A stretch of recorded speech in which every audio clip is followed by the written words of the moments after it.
Hello, everybody. Welcome to our, I guess, Monday live Q&A today. I'm so happy to be with you. So today I am just going to be doing audience questions. And how we do that is that you click the link in the chat. So usually that's probably going to be on YouTube, or it'll be probably linked somewhere in the description. And you go to my website and you can submit a question there. And that just makes it so the moderator can grab all the questions in one place instead of essentially having to go through all these different places that we're streaming and try to grab them or happen upon a question. So that's how you're going to get your question answered today. And we've already had the submission form open for about an hour. And so I've already got questions lined up. So let's start. So the first question is a member question. So if you hear member question, this is coming from my private community where I do this basically every 2 weeks. And so I'm also pulling from members. And when it's a member question, I just say member, so it won't reveal anyone's name. So that's what happens when you hear the word member. That's what's going on there. Okay, so our first question is a member question, and it is our natal chart really our soul's blueprint? So natal chart is your astrological chart, and it's kind of like a little snapshot of the of your soul. It's kind of like a little snapshot of your soul as the cosmos, the moment that you came into this life. And it actually is a blueprint of your soul. But it's not something that is like necessarily to be read as something super solid, like this is your destiny, this is what's going to happen. Your understanding of your natal chart is going to be as good as your astrologer or as good as your understanding of astrology, because obviously there can be so many people that are born at the exact same time, the exact same moment, right? But yet have a different life. And so that really comes down to, actually, quite honestly, a lot of intuition as well. Okay, this is also a member question. Can I ask about Mars after watching your incredible videos about it? It's shocking to hear they killed all the females on Mars, and the same agenda is at work again on Earth. would you say that relates to the left feminine side of our bodies regarding men, and that we can bring our suppressed side in line with our ego? Right. Okay, so I have a series on my channel that's actually called Mars Mysteries, and it's all about the sort of occult secrets of Mars. And Mars is actually a massive sort of secret in a lot of secret societies. They don't talk about it, but it's actually also under the forces of Samael. And there's a lot of very deep occult secrets and worship around Mars. And that's where you get the Elon Musk desire to one day go to Mars and then discover civilization and rewrite the human origins basically as aliens, or just try to rewrite our history based on kind of what is called the Mars origin myth or alien god ideology. That's all in my Mars Mysteries series. There's about, I don't know, maybe 15, 20 episodes there, and lots of material on my channel about that. So Mars went into the extreme masculine polarity, and what happens then is that humanity basically becomes obsessed with technology and external advancement. So that shift of going inward, right, doesn't happen when someone is possessed by the Mars impulse. They believe that all human evolution, that all spiritual progress is external. They do not understand that there's a point in human development which is to do with Christ and the integration of Christ within us, where everything turns inward. And from this inward work, we actually transform ourselves into immortal beings through spiritual evolution. And so the Mars impulse takes us away from that. So it's truly the Antichrist impulse. And that impulse draws you forever outside of yourself. And that's where you get this weird obsession with technology, as though we're going to evolve through projecting ourselves into a machine, or transhumanism. That is Antichrist in the truest essence. And it's not that we can't enjoy technology, right? I'm using technology to stream today, but it's that they're using technology for spiritual purposes. And technology should not be used for spiritual purposes at our point in evolution. We have to go inward. And so it's the misuse of technology, and that happened on Mars. And when that happens, technology basically ends up taking over nature, or Mother Nature. So there's a technical process that basically tries to rape and take over and dominate every single natural process. So this is also where you see Bill Gates trying to buy every piece of farmland and genetically modify every raspberry and genetically modify meat. Like, this is the insanity of the Mars impulse, actually. This is crazy. This is demonic.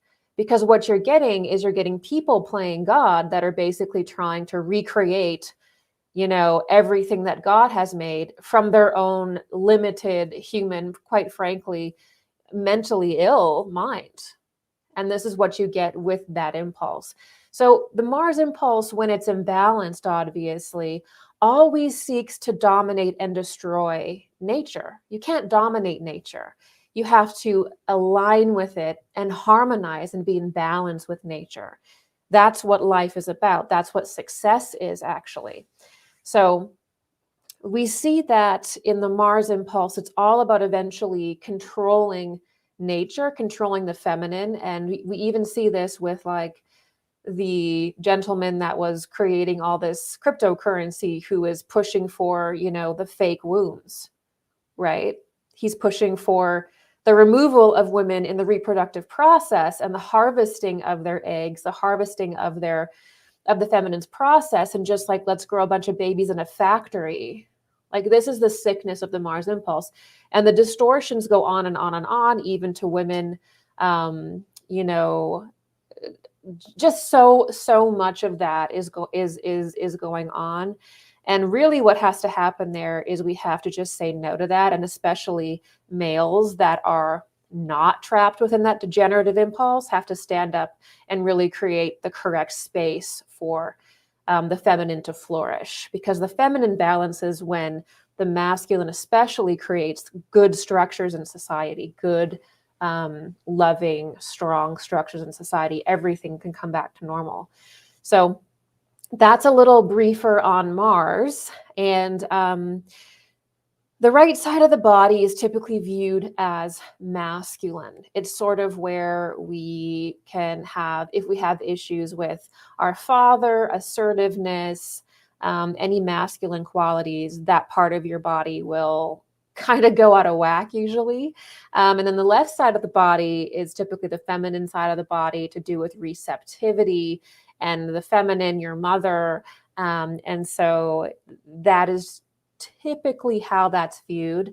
And when your poles are imbalanced, what happens is they begin to kind of try to overtake one another, which leads to imbalances in the body. And so only through really harmonizing, which always happens through the heart center, does that kind of come into its proper shape. But yes, you know, you can basically bring whatever side is suppressed through acting and working through your heart center. The heart center is where the essence of Christ is on fire.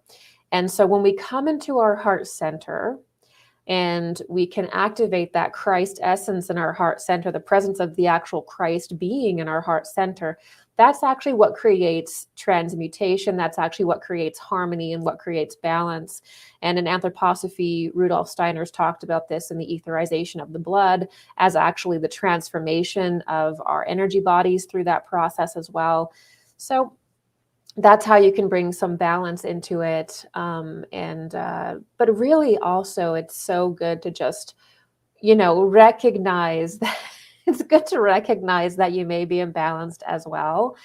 And so much of the first part of healing is basically just being honest with yourself when you feel like you're struggling with something, and then going through any somatic processes and things like that is helpful as well. But you have to know that the heart is the alchemical chamber of fire, in which in your energy body, a lot of that transformation is done from spirit to matter. It's the alchemical point. All right. Isabel, hello, Isabel. And you said, I want to meditate, but I'm always scared to do it because I feel like I'm going to lose control of my mind and be open to negative entities. How can I solve this? Thank you. Great question, Isabel. So this is actually kind of, it's a pretty common fear, and it's a pretty common experience, actually. A lot of people can feel this great desire and great benefit of developing spiritually, but there's also a fear of sort of how the dark side works within oneself or within the world. And so there's this desire to spiritually develop, but then there's often also the fear of losing oneself, the fear of like ego death, the fear of sort of losing control and maybe experiencing something scary. The only thing, quite honestly, that is going to help is that you just have to do it. So it's sort of like when you have a fear about something, the best possible thing you can do is take baby steps to confront that fear. So I would start with meditating, maybe just for 30 seconds or maybe just for a minute, like getting out your phone or a timer and setting the timer for a short amount of time and just watching your breath and just slowing down. And then you can feel what it feels like to be in a meditative place. And you can feel that maybe you had like some weird memories come up, right? Or maybe you had some kind of experiences, but they weren't something that was overwhelming to you, right? And so you keep doing this and doing this and doing this until you get used to being in that space. And that experience and being in that, confronting that fear is the only thing that's going to release that fear. Okay, this is another member question. Could you explain psychically the idea of being, quote, time travelers? And is every person a time traveler or no? Thank you. This is a great question because I feel like it's sort of something that's been coming up more and more lately, this idea of people time traveling or of these different kinds of alien groups that are time travels or spiritual beings that are time travelers. We often hear about this. And there's sort of different ideas about, I think, what a time traveler is. So I think what does tend to happen psychically, because you're saying, can you explain psychically the idea of being a time traveler? So psychically, sometimes you can actually read beings as being a time traveler, because when you tune into their energy, it feels like they're from the future, or it feels like they're kind of from another time, but you can at least get a sense of certain development between you two. A certain level of development is sensed between you and this being. Right. And so the interesting thing about that is that technically angels and the beings within the spiritual hierarchy are, in a sense, of the future. Not in the future the way like you're watching Stargate Atlantis. That's materialism. Okay. That's not what I'm talking about. I'm not talking about Nazis getting in this alleged time travel ship that they have. Okay. I'm talking about actual no technology, spiritual beings, spiritual people. Okay. Beings in the spiritual hierarchy. When you perceive an angel, when you perceive even sometimes a spiritual master, sometimes you can feel as though that individual is of another time, because technically the different planes of development are what humanity will be in the future. So the spheres of our solar system are technically other developments of the Earth. Okay, this is where you have to understand occult science if you want to talk about interdimensional beings and beings from other stars or beings from other planets. There's literally no way you can talk about aliens unless you understand occult science, unless you understand what a planet is in the cosmos and a star is. These are technically other developments of ourselves, and they're classically called angels. And then when something is outside of the developmental life wave, those are called demonic entities or fallen angels. Okay, and they each work through humanity in different ways. But when you connect with an exalted spiritual being, sometimes how you can perceive that being is as though they're from the future, or that they're a time traveler sort of thing, because the energy that they emanate is the energy of where the Earth is going to be in a future development. So in the anthroposophical system, the Earth will eventually rise into, in the Bible, it's called New Jerusalem. Okay. In the anthroposophical system, the mystery name is observed, which is New Jupiter, because when you talk about the cosmos and initiation science in regards to planets, it's the most pure way you can talk about it, because you're not using story, you're not using metaphor, you're literally talking about the actual essence, right? So that's why at the core is planets and stars and things like that. That's very obvious in the Babylonian system anyway. So if you perceive like an angel, right, or a human being of the earth that has advanced to that level, which is called a saint or a master, you may actually perceive that individual as being outside time. because they're technically outside your developmental time, your development. Okay. You may perceive these beings as being from the future because we're looking at the developmental future. We're not looking at the future in the way that we see it. We're looking at the developmental future. So Jupiter is the developmental future of the Earth, okay? Also called New Jerusalem. This is the etheric Earth, or this is the 5D Earth that the New Agers talk about, okay? Jupiter, the 5D Earth, New Jerusalem, they're synonymous. That's what that means, just using different parlance, okay? Then you're going into Venus, and then you're going into Vulcan. Those are even yet more future developments of the Earth. And when you experience these beings, it feels like they come from the future. Now, let's get into the fallen angel side of this.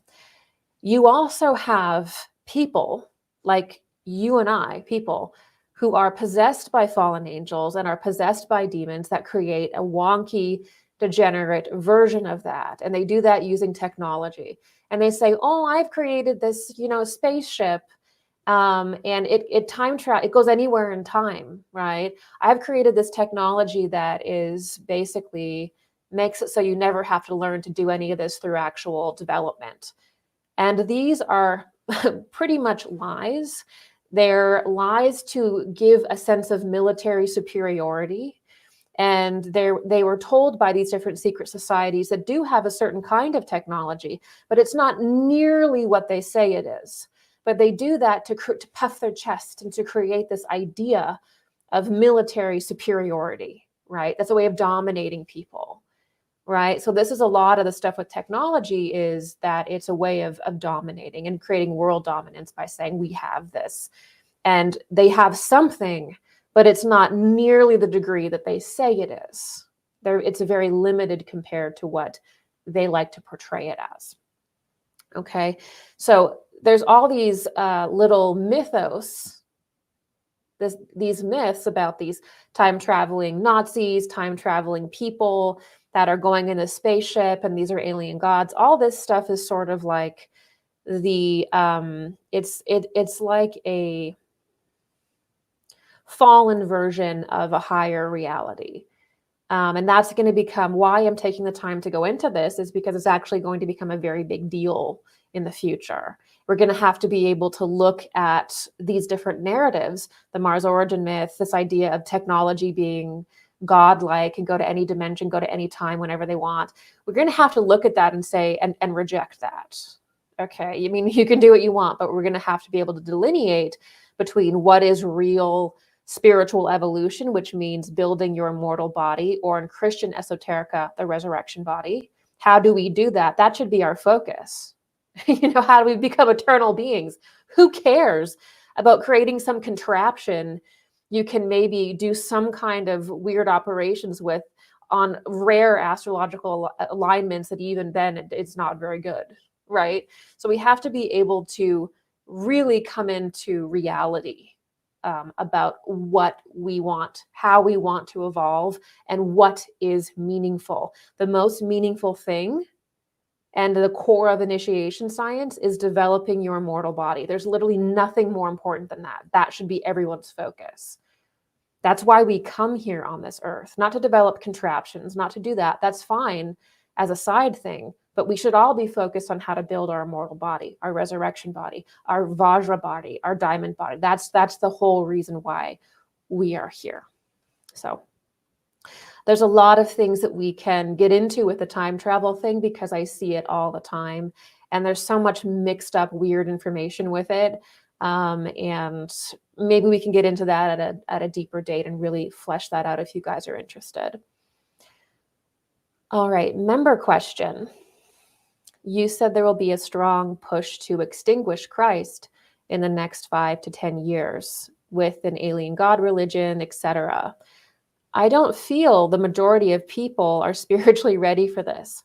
How can we help educate people in spiritual science without sounding dogmatic or just plain weird, and thus repulsing them altogether? Well, there are some people who they're not aware of they're not aware of esoteric Christianity, the esoteric reality of Christ and Jesus. All they know and see is the dogmatic side of it, which has a dark side, right? And does not represent Christ really at all, except on the most broken down level, basic level, And so, people who have that sort of, the moment that you mentioned Jesus or Christ, they think it's dogma. I mean, they have to just move through that. The best way to get over that is either A, to have an experience with the Christ, with Jesus, which means that you have to open your heart to that. And then you can have a kind of Paul at Damascus moment where you enter into the Christ stream because you've experienced it. Christ is the macrocosmic entity. We live within the Christ being. Christ isn't just something that you can choose one day, like whatever. We actually operate within the Christ. And so that's why when Christ entered into us, we were finally able to transcend the material world through our own efforts, because that is that force that allows that kind of alchemy within us.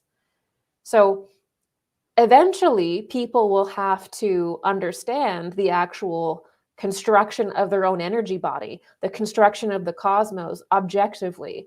That's what it means in the Bible when they say every knee will bow. It means that you cannot deny that you're living within the Christ. Okay? That's what we're operating within, and that the Christ is within us. And then initiation science bears the truth of when Christ enters man and what that means. So eventually, everybody, if they want to evolve, eventually we have to recognize these processes. It's just reality. So there will be a lot of, so in other words, you have an experience with the Christ, and that opens you to the reality of the Christ being's existence because you've experienced it and there's no going back, right? That's what a lot of people share in their testimonials, actually. And in seconds, people are like, oh my gosh, I finally get it. And they can't even explain it, but it's an alchemical shift within you. The other way in is through spiritual science. So if you don't have an experience with Christ, you can learn the science of the Christ, the actual spiritual science of the Christ, of who Jesus was, and you can learn that way. And eventually that will probably bring you to knowing Christ. So it's those two things, and they usually go together. They usually lead into one another. And so when it comes to understanding the Christ, we have to see that this is actually a process within our being, right? That's really what the Christ is. The Christ force, the Christ being operates within us. And so when people try to remove the life of Jesus and tell you Jesus had all these kids, they make him a regular man. They tell you that Jesus is just a symbol of like Mithras, because there isn't an understanding that the symbols actually become personified, and that's part of human initiation, is to personify these symbols as high initiates. And so there's going to be all these individuals and all these movements that try to remove Christ from the center of the cosmos and the center of people's hearts. You can't actually do that, but they'll try to convince people to turn away. And when they do that, you can't actually eliminate the Christ. So what happens is you basically get people to not create the process of eternity within themselves. So when people start saying Jesus isn't real, he never died at Golgotha, he was never crucified, the Christ is whatever, and they give you some weird like hyper Gnostic version or some kind of atheistic version, that's actually removing a process within you. It's the process in which you can understand how to build your resurrection body, which is your eternal body, in which when you die, your I, or your individuality, actually operates from within this eternal body. It's also called the glorified etheric body, or the glorified phantom. in the Eastern tradition, it's called the Vajra body or the diamond body. I have a lecture on the immortal body. So what these people are doing is they're trying to get into your mind that didn't happen. So it literally removes you from understanding how you can build your eternal body, because we do that through Christ within our being. So it's actually extremely sinister, and it's done through intellectualism, as though intellectualism is spirituality. It's not. In order to actually be spiritual and understand the esoteric, you have to actually have psychic perception. You have to actually have transcendental experiences and things like that. Intellectualism is not psychic wisdom. It's just intellectualism. And you can pretty much explain anything away or explain anything into existence with that, but it doesn't mean it's real. And so the process of understanding Christ is actually an organ within us, a process within us. So don't let people take that process away from you because they don't understand it, right? The other thing we're going to see again is the use of AI to basically translate these old texts and flood the news and social media with all of these texts that are talking about Jesus, talking about apostles, and it's to create confusion. And they're going to say, well, the Catholic Church has removed these different documents from the original canon, so they have basically nullified or made useless the teachings of the Bible. Why choose some and not others? And so this will be a great effort to create chaos and confusion around the story of Jesus and Christ, and to belittle the church fathers. Whatever you think of them is fine, but there were reasons why they put certain books in and took certain books out for that time. And so they'll want to raise up all of these old texts, which quite frankly, a lot of it are kind of weird propaganda texts anyway. Even that period had propaganda. And they're going to say, listen, let's figure out the real story of Jesus, the real story of the Bible, and it's flooding. They're going to flood social media and the news with all of these stories and stuff to change our perception of that event.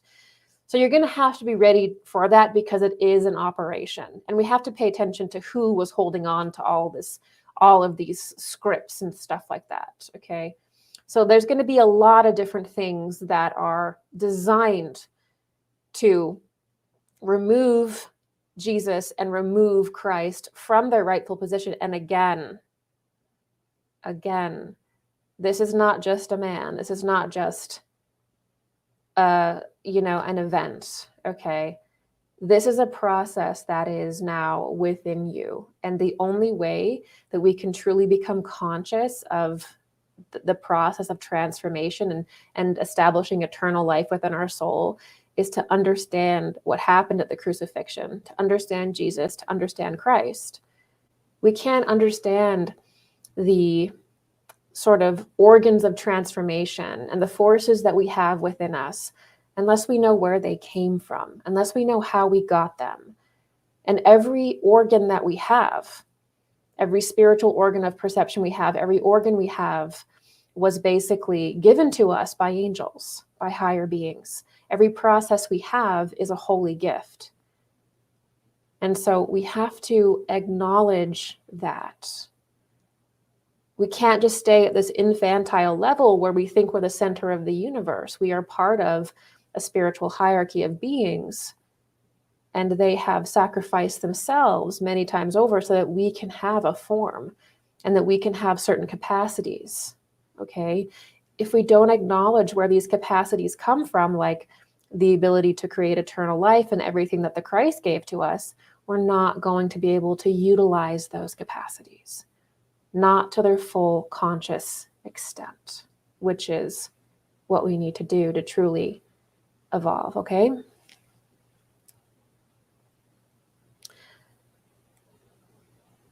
All right, this is from Kay. Hi, Gigi. Would you say as humans actually have the ability to completely destroy the planet? I've heard you speak of it happening with Mars, but it's hard to decipher, especially with learning about the Yuga cycles and how we're slowly moving out of this period of decay, but will reach different peak periods of very fast enlightenment and healing. There's been a couple destroyed planets in our solar system. And so what ends up happening is we have like a sun, and the sun is really an embodiment of yet another sun, of a higher, sort of even higher reality than our own. And from the sun, we see eventually the ejection of different planetary spheres at different times. So this is where you get the reality that every single planetary sphere is actually a plane of consciousness and is really expressing, in a way, the life of the sun. And so what happens is at the beginning, it's very difficult for a solar system to find harmony and find balance. And so what happens is certain planets will go too deeply into one polarity, either too deeply into the feminine polarity, and then they'll either become destroyed, or they'll, nearly become destroyed, or they can go too far into the masculine polarity like Mars, and they can have massive disasters. But then as the solar system develops, the karma of the planets are shared and consolidated in one another. This is why, in the Anthroposophical system, you can read about the Lemurian epoch and the description of how the different groups of people were influenced by different planetary spheres and expressing them, which is kind of like the modern idea of starseed is sort of trying to understand that. And then also the earth is bearing down into the spirit of the earth, or all of the karma of the different planets and different spheres. So this is allowing the planet to eventually kind of equalize itself over time. And so even our planet is working in basically recapitulations. And so generally, as a rule of thumb, at the middle of a planet's development, it's called the turning point in time. This is in the Steiner system or the Anthroposophical system. It's the turning point in time, which is sort of around the midpoint of the development of the Earth. This is when the planet receives the Christ. The Christ, again, is basically like the macrocosmic being, right? The being that joins everything together. And this is received into a man. And humanity is the moving, operating representative of the planet. Okay, so humanity is the living embodiment of the planet. The planet Earth is the planetary version of the human being, right? So they're directly the same essence expressing itself in a different form. Okay, so when the planet receives the Christ, when humanity receives the Christ, then we enter what's called an ascension arc, or the spiritualization arc, in which the planet begins to move into more and more of an etherized body. Okay, so the planet is actually losing matter and becoming less and less and less dense. It's becoming an etheric body. Okay, this is what the ascension and stuff means. So this is an actual process. And it's the Christ being that clicks off that ascension in the planet as his blood goes into the soil, and then within humanity. So there's planets that do not get to the point where there could be a Christ event. Okay, and the Christ event may not be exactly the same per, sphere, right? So I'll say one more thing about this. When we receive the Christ impulse into our being, right? Now, every human has the Christ in their heart center within their being. Our task is to spiritualize ourselves out of matter, basically, through building the eternal body through the Christ impulse within us, okay? And there will be a point in the future where the sun releases basically a flare or a massive solar event. That will be the external impulse of the Christ. And that will cause the planet to reach its most etheric condition. Okay, so that's provided by the sun. So there's the internal impulse of receiving basically the sun, which is through the Christ entering our being.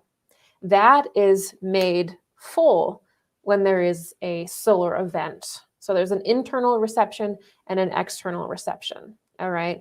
And when you get that, that's the planet coming full circle. So yes, there are planetary spheres that don't reach that level. There's been, famously Marduk or lost planets and stuff like that. That's because at their core, their poles were inverted. They were unable to balance, right? And there was inversions after inversions after inversions after inversions, and there was no harmony, and the planet falls. And that's the same thing that happens in civilization, right? If people get too inverted, right, and it just becomes super backwards, then the planet also, the society falls, right? We usually call that like decadence or whatever. Okay. And that's in the Yuga system that clearly marks, in the Eastern mysteries, it's very obvious how the earth began as a spiritual body and then materializes and kind of reaches this peak materialism in the Iron Age, the Kali Yuga. And then as the yugas go back through bronze, silver, and gold, the planet gets more and more spiritual again. So we this is just a key foundational teaching within occult science, within spiritual science, is a life of a planet. And I also lecture on this in my Esoteric Secrets of Disclosure, the first 2 lectures in that series, and many different Q&As on my channel for more information. Okay, member, dogmatic versus esoteric Christian theology. God the Son versus the Sun God. The solar God Christ has many hierarchies over him. God the Son is part of the Trinity Godhead. Christ incarnated in Jesus. Could God the Son of the Orthodox Trinity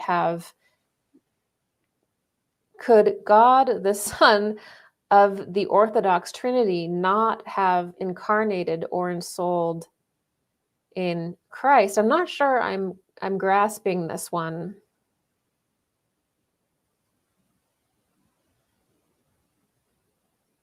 So,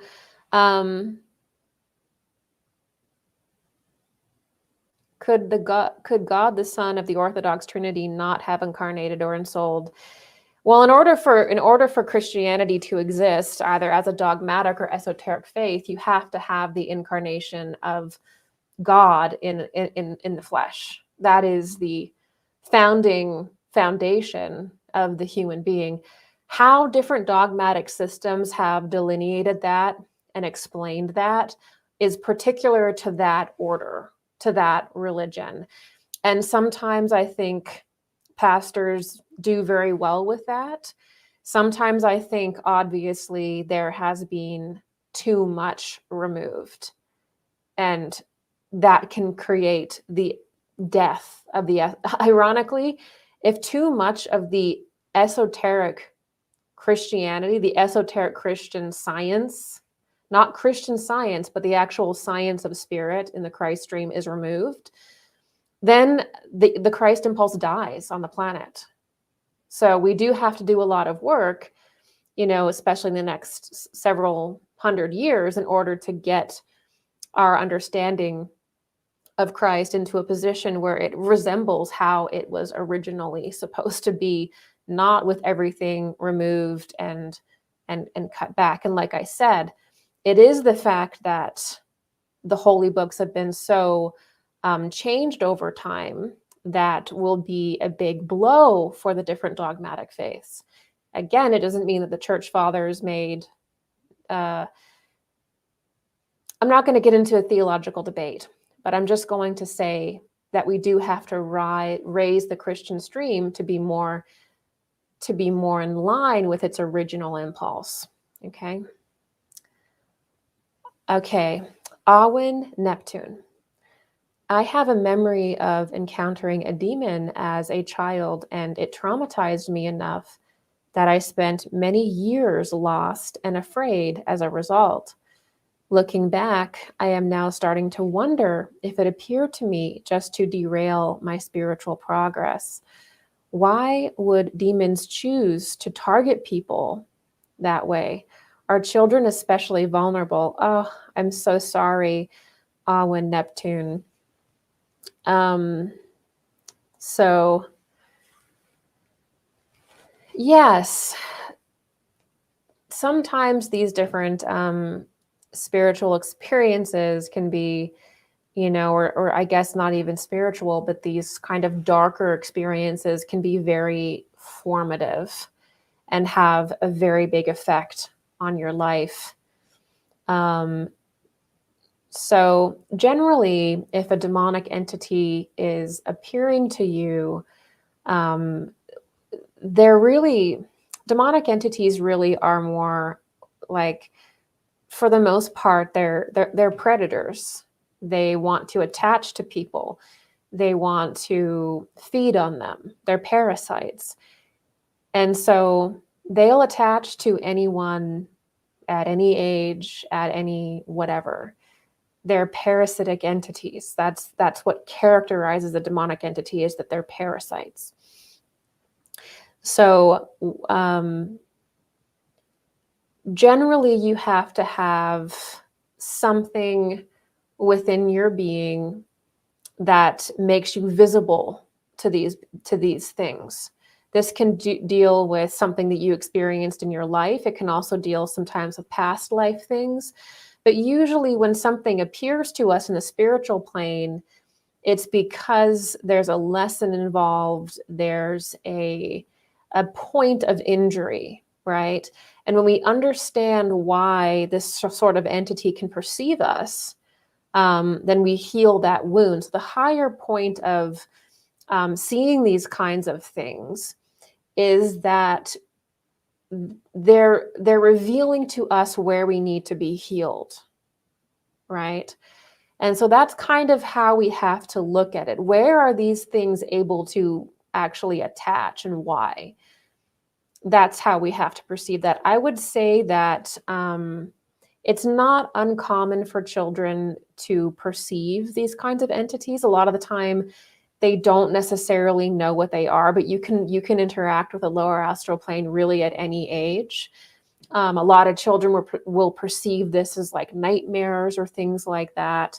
But children also do have a sort of protection, a special protection generally, as well, that adults don't necessarily have. So that's what I would say there. We have to figure out, if you see like a lower astral entity and they're appearing to you, you feel like they're trying to attach to you, you have to figure out what is going on within you that could make you visible to this being. What part of you needs to be healed? And I'm not saying that it's your fault. I'm saying that we all come here to learn. And the world is made out of dark and light. And when these, and there are points in our life where we'll be challenged. And sometimes you can have spiritual darkness that comes around you. It's just the reality. But you have to figure out where you need to be healed, what you need to become aware of within yourself. And sometimes that can take years. And you have to have a strong practice of prayer. You have to have a strong self-healing practice, right? And that helps immensely. And it helps to teach your children about prayer and God and everything like that, because that gives them something to, it gives them a foundation to work from, rather than having to just be like terrified of something. Give them that experience of prayer, of understanding God a little bit, and that gives children a lot more confidence in their experiences. Okay, this is a member question. I'd love to hear your thoughts on light language, transmissions, and whether or not this type of spiritual healing truly comes from the Christ stream. Are hand mudras considered a part of this? Have you ever been called to express light language in any way? So I would place light language as very similar to like ecstatic dance or ecstasies. It's sort of like speaking in tongues. There are certain times when, you know, you could say, you know, in speaking in tongues, it's the Holy Spirit. And you know, a lot of that time it's like the really charismatic kind of churches or whatever. But you could say that like sometimes you get waves of spiritual energy that come over you, and it can basically overwhelm your nadis or your spiritual centers, and you have to express it. Okay. This is the speaking in tongues. This is the light language. This is ecstatic dance. This is this movement that you feel, or sounds you feel you have to make, or movements, because you're flooded with spiritual energy. And so I wouldn't, I have never spoken light language or been particularly attracted to light language. But I mean, here's the difference. So if I'm overwhelmed by spirit, and I can articulate it to you, and I can tell you the vision that I've seen, or the information that I've received, or the being, and I can describe that to you, and you can ask me questions, you can very easily tell probably what I'm tapped into, more or less, what stream someone's tapped into. You can tell that by the way they talk, by their energy, how they talk about things, how they describe things. You can tell what stream they're in mostly. When it's intelligible and it's like light language and hand signs, I mean, it's not very specific. So you're going to have to go by, you know, like how it feels for you. So for that reason, I'm much more partial to speaking and things like that, because it's very obvious after listening to someone again what stream they're working from. And so that's what I would say there. I'd put it parallel to kind of speaking in tongues.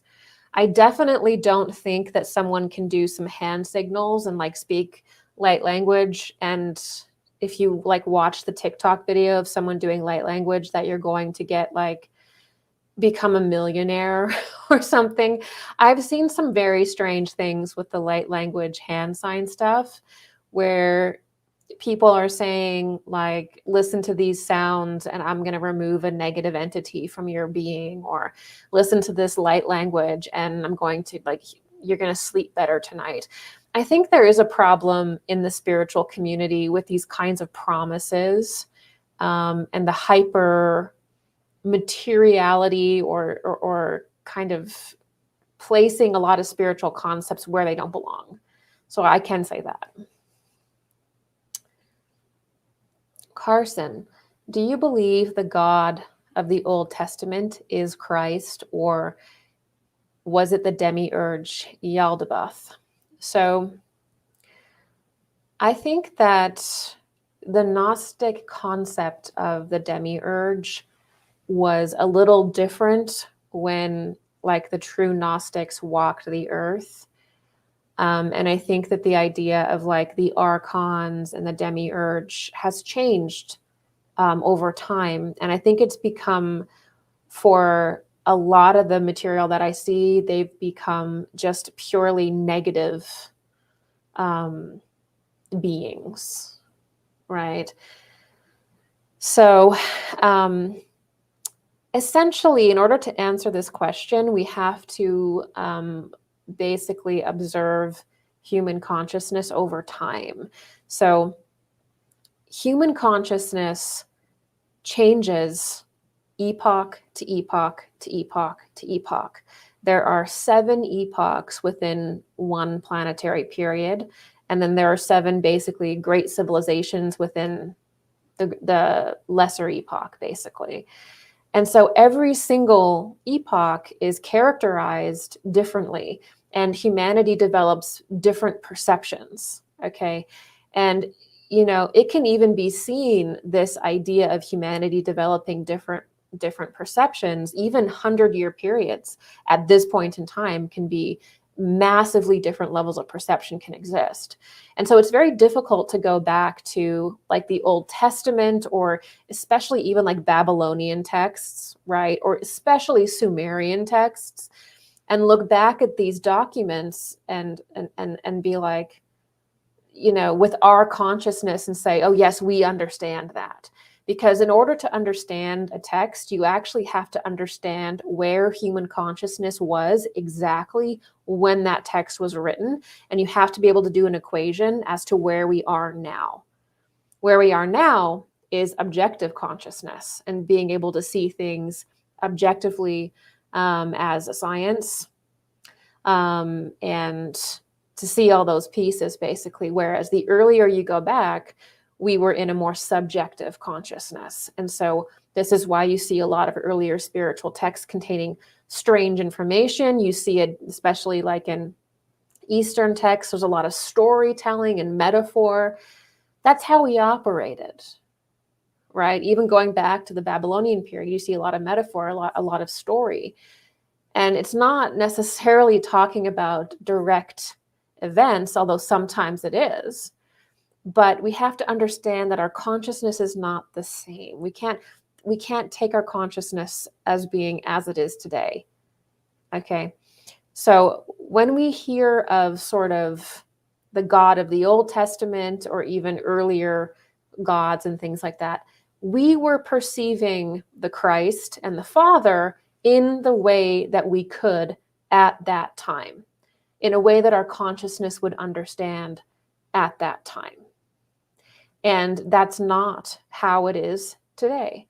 And that's why there's a lot of discrepancies, is we have to understand that there were certain kinds of descriptions that were needed, certain kinds of experiences that were needed for we were in that time. Okay. Now, when it comes to Jehovah in particular, Jehovah's technically in occult science is one of the Elohim that basically poured himself downwards and entered into the lunar sphere in order to help stabilize the earth and prepare for the Christ. Okay, so that is the anthroposophical perspective of that. For more information, you can just go to the Rudolf Steiner archive, and you can just Google Jehovah, you can Google Elohim, and you can learn about that. So are the Elohim the Demiurge? No, the Elohim are not. I wouldn't classify them as that. Although I do see a lot of people trying to. Okay, this is a member question. What if our consciousness, as you've said before, becomes too split to evolve properly, or our connection to the universe itself becomes too unstable? Can these things happen within a couple of years? I've felt trapped in indecision and lack of growth for 2.5 years. I keep fearing this is me. Oh, I completely hear you. So sometimes when we enter that dark night of the soul, where we literally feel like our consciousness is splitting apart, or, you know, fragmenting apart, what's really going on underneath is that we're being prepared. And a lot of the time, this sort of breaking down of our life, it's awful, but it's sort of getting us to remove attachments. And when a lot of the time when we feel like we're being broken down, when we feel like we're entering into that dark night of the soul, it's really trying, it's really spirit trying to get us to remove our addictions and attachments to the material plane. And so these can actually be wonderful blessings. And when we can begin to see these darker periods as preparation, they begin to lighten up. So the best thing to do when you feel like things are out of your control, you don't know where they're going, you don't know why you're experiencing so much loss, is to open yourself to God, okay, to Christ, to the force, the being that is permanent. Okay, this is the force, this is the being that creates stability in our life. And the more you lean in to God, right, the more you align with that, the more in harmony your life becomes, and things start to come into your life more and more and more that provide stability. Okay, so the more out of control you feel, the more you have to surrender to God. And even if it means every day you pray and you surrender, you say, you know, God, take from me whatever it is you need to take. I'm here to serve you. And the more you do this, the more you empty yourself consciously of whatever may be holding you back. You may think you need all these things, or you may have all these dreams that you think you need to have, but these could actually be things that are holding you back from who you truly are and your mission, right? And so the best thing to do is to give yourself to God and let God work through you. And then you'll see your life change. And you'll be like, I didn't even know how to ask for these things that are coming into my life. I wouldn't even have, you know, you may say to yourself, you know, I never even had the ability to dream of these things coming true. So there's no way I could have actually created a desire this beautiful. And so when we experience that dark night of the soul, that's our time to surrender to God and let him lead us. And provide that structure in our life. That's the best way to get through that. Okay, this is SRP. Sorry if you already covered this, but what is the reason behind sleep paralysis? I'm a 28-year-old female and have been experiencing sleep paralysis for almost 10 years. However, within the last 2 years, my episodes have progressed. Isn't that interesting? 2 questions in a row have been talking about more and more sort of darker experiences happening to them. And it's so funny because I've also noticed this, you know, doing these lives and interacting with people on the esoteric, you know, sort of field. I have noticed an increase of people having these sort of darker experiences more and more. And that's very interesting. Definitely comment below if you have and what you think that means. Okay, so you've been suffering with sleep paralysis and it's been getting really bad for the last 2 years. And once you heard a male voice tell you to beware of a demon, and also felt someone touching you. Wow. Okay. Well, that's enough to make you never want to go to sleep at night, right? So there's sort of this like medical, psychological idea of what sleep paralysis is. And a lot of people say in the medical field that, or not in the medical field, but kind of what they used to say about sleep paralysis was that your astral body is coming back into your physical body, and your physical body basically wakes up before your astral body can make it completely into the physical body. And that's what causes the paralysis. Is it's basically like this disjunction between the astral and physical body.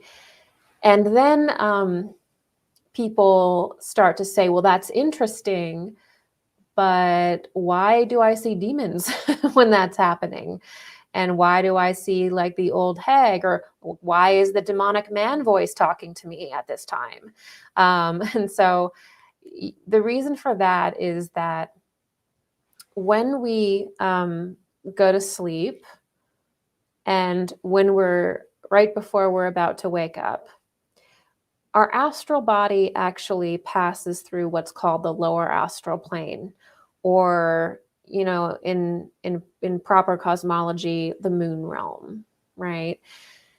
So this means that upon falling asleep and waking up, you pass through the lower, darker planes of existence back into your physical body.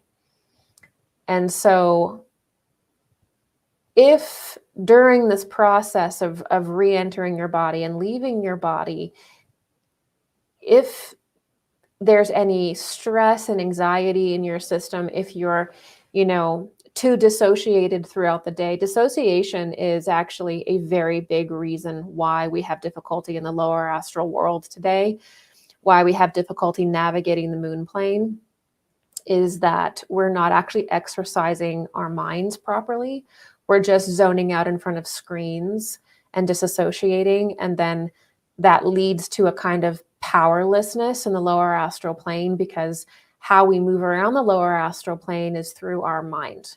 And so if throughout the day our mind is completely overwhelmed, it's information overload, then that can mean that when we go into the lower astral plane, we're not really as powerful. This is why you see all of those monks that will basically just focus on the rhythm of nature and their rhythm of their body, and they don't get into these artificial ways of life very much, screens and scrolling and all that kind of stuff, because it actually can program your mind to be overwhelmed, basically. So how you traverse the lower astral plane is decided by how you live your daily life. So if this is happening to you a lot, you have to remove any kind of dark content. You can't watch horror movies. You can't watch true crime. You can't really, it's not good. You can do what you want, but it's not good to consume and fill yourself with certain images and scary things that basically represent what happens on the lower astral plane. You have to go through a point of purification where you're not scrolling all the time. You're not consuming terrifying things or dark things, even like murder or things like that. Okay. In order to do that kind of stuff, you have to actually have a very strong inner sense, innerness. So that's what I would recommend there, because the reality behind what's going on is that when you sleep again, your soul essence goes into your astral body, and then you interact with the astral world. All of your dreams are your astral experiences. Technically, that's what they are. So it's that time when we're falling asleep, right, that our astral body begins to leave. That's when people also begin to see figures standing by their bed, or they see grotesque faces when they're falling asleep, or they hear weird voices. It's because, yes, you're still partially awake, but your astral body is leaving and it's passing through the lower astral plane, hopefully on its way to the higher astral world, the heavenly world. Okay. Same thing when you're coming back. You're passing back through that moon plane, the lower astral plane. And that's why right before you wake up, you can have sleep paralysis. You can see these dark beings, things like that. It's because probably your astral form has not yet fully made it into your body. And there's different reasons for that. Fear can be one. And it's also because of you're dealing with the lower astral plane, which is full of confusion and chaotic entities. So the answer to that is that you have to be very, very aware of how you're holding your consciousness throughout the day. Strong prayer practice, detoxing from anything negative, strong discipline, and that should help with that. Okay, because I've had some wild experiences with that kind of stuff, and there's also just times when you have to overcome it. And it's a challenge. It's a guardian at the threshold moment. And, you know, it's something that you have, like if you're a spiritual person, a big initiation is releasing this existential fear of the unknown and of the darkness, and you have to face the dweller. You know, this is the traditional initiation of facing the dweller at the threshold. And this can happen to you at various times in your life. So you have to learn how to face that, basically. And so there's, again, that level of it where it's just necessary. And it's happening so that you can master it, you could say. All right. This is a member question. I have heard that you reverse age when you ascend. Is there any truth to this? Thank you, Gigi. All right. So again, sometimes like in the New Age, modern spirituality, you'll hear the word ascension or the ascension process, ascension symptoms, 5D earth, higher earth, new earth, the ascended earth. All of that is basically New Age spiritual language that is basically describing resurrection. It's basically describing the transubstantiation of physical matter into spiritual matter. That's the secret behind all alchemy, the Philosopher's Stone. It's all about building the resurrection body. Okay, so when people talk about ascension symptoms or whatever, that's resurrection. That's trying to teach resurrection without acknowledging the Christ. Okay, so I just want to mention that because I always hear like ascension and like ascending, and even people will even talk about the sun emitting energy and etherization, but it's not a precise enough teaching for people to actually be able to do the work, right? So that is what is meant by ascend. We're talking about the transubstantiation of matter into ether, and that is called the resurrection mysteries. In the East, it was called the diamond body, the Vajra body. There's all different languages for it as humanity was learning about it and preparing for it. So I just want to make that clear. So the idea of reverse aging, yes, you actually, aging in general has a lot to do with how energy circulates in your body. So you ideally want to get your energy flowing through your lower centers, your sexual creative centers, and then have it cycling back upwards like this. And this is what creates regeneration. So staying young and staying youthful is actually more about your spiritual bodies, particularly your ability to properly merge with your life body or your etheric body and your astral body.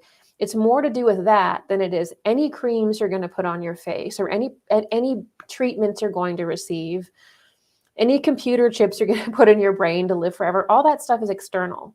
The real way to stay healthy and young is to be in harmony and balance within yourself, which means that energy is cycling through you properly without wasting it.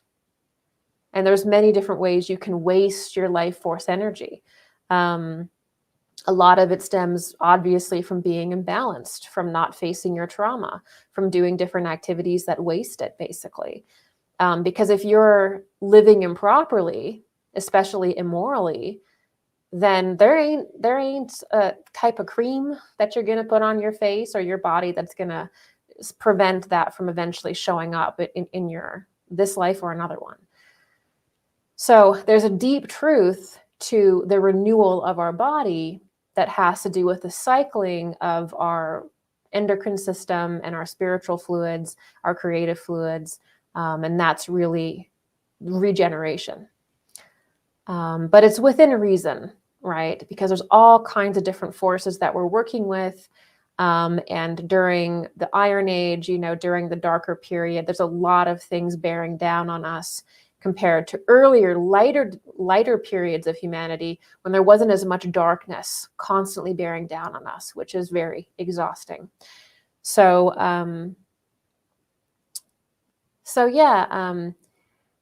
I always found it interesting that different mediums, when they would see deceased relatives or see spiritual masters, they would always be about 30. They'd always like be in their mid 30s, maybe 40s. Even if they died older, there was this thing where people would see these spiritual masters or even deceased relatives, people from the spirit world, and they would always be like in their mid 30s, unless it was very soon after someone passed away, or there were certain experiences where it wasn't. But I always found that very interesting. So there could be some truth to that. And actually, really interesting little tidbit here is my great-grandmother. She was lovely. She was tiny. And her husband passed away, my great-grandfather. And they used to go to this little grocery store in my hometown every day and get their groceries. And I remember she was really sad because she was missing him. And she goes to the grocery store, and he just passed away. And all she knew how to do was do like the exact same thing that they did together. So she was sitting on this little bench outside the grocery store as they used to sit on. And as she was sitting there, my great-grandfather appeared to her, and he was moving his mouth as though he was talking, but she couldn't hear him. And he was about 30. Now he died. My great-grandfather died when he was in his 90s. So it just makes me think of that and these different experiences. I know of people who have seen their deceased relatives or what have you with great spiritual beings, that they're always in that 30 to 40-year-old kind of mark, you know. So that's really interesting to me. But yes, there is this regeneration that can happen within you if you live rightly, because it allows your energy to be properly circulated. So there's a great connection to morality here. You know, morality and beauty, morality and that is very connected, if not in this life, in other lives. Okay, beauty meaning youth, right? Beauty subjective, but youth. Okay. And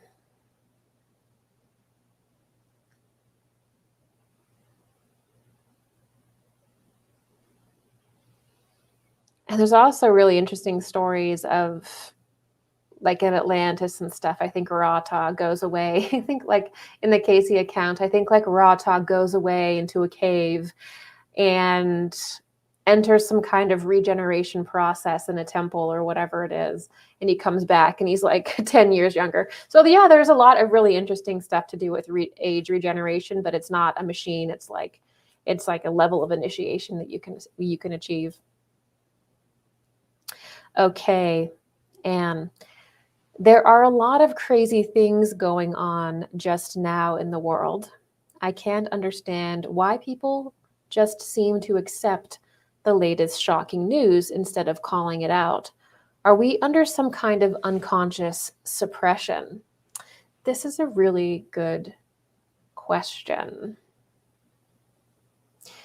I think that there's some people that in their lifetime, they're probably never going to call out anything. Because as I've said on my private platform with my members many different times, a large number of people, most people, have not individuated. It means they don't think for themselves, they're not an individual, and they operate in a group consciousness or a hive mind.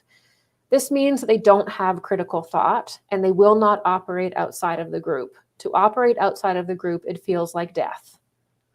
They won't do it. So if whoever is the leader of their family, the leader of their group says, do something, this is true, they do that because they value their social environment more than they value the truth. When you individuate, suddenly the most important thing is not even necessarily your individuality yourself. The most important thing to the true individual is truth, the objective truth, no matter what it means for your ego. you want the truth. And that becomes the center, the core of your being, because truth is life, and you know that. So it doesn't matter how many times truth destroys you. You know that whatever is taken needed to be taken in the presence of truth. And eventually it's that truth that will renew you and feed you and bring you into the highest levels of your consciousness. So that is actually the distinct initiation that people need to go through, is they need to individuate, and not selfishly, but individuate around the concept of truth and knowing that truth is life to them.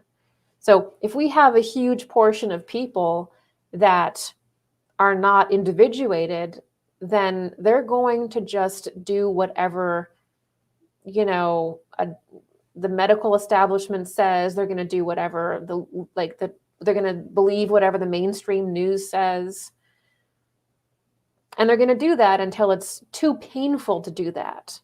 And individuation, as painful as that is, actually becomes less painful than being led down the creek by basically virtual psychopaths that are the oligarchy that influence and control this world. Very obvious at this point to most people. But also, I would also say a lot of people have drank in too much like black pill Kool-Aid. And I think that they also don't see what's going on. And I also think that they can't call things out properly, ironically, because they're demoralized and now they're trying to demoralize everyone else they see. They're defeated. So in a sense, they also did not individuate properly because they're not really going for the truth. They're too scared because the last time they looked for the truth, it destroyed them virtually. And now they're demoralized and they're defeated. So there's a lot of people not seeing the truth. And there's an arrogance to it too, because we all think that we have the truth. We all think that we see it. And we can all make the argument why we think we have it. So there's definitely a hall of mirrors thing going on. And so that should be acknowledged. So I also do think that there's some kind of weird hypnosis that goes on. I think part of it happens almost naturally when we become overwhelmed. So as soon as we become overwhelmed with too much change, too much traumatic experiences, our world is shattered too much, we can go into a little bit of a hypnagogic state because it's just been overwhelming. And being overwhelmed is one of the main reasons why people check out, is because they don't have developed within their being the kind of self-trust or internal processes that allow them to process the level of trauma that they're experiencing. So they begin to disassociate, they begin to check out. And that's also why people don't call out the truth, is it's just they're simply overwhelmed.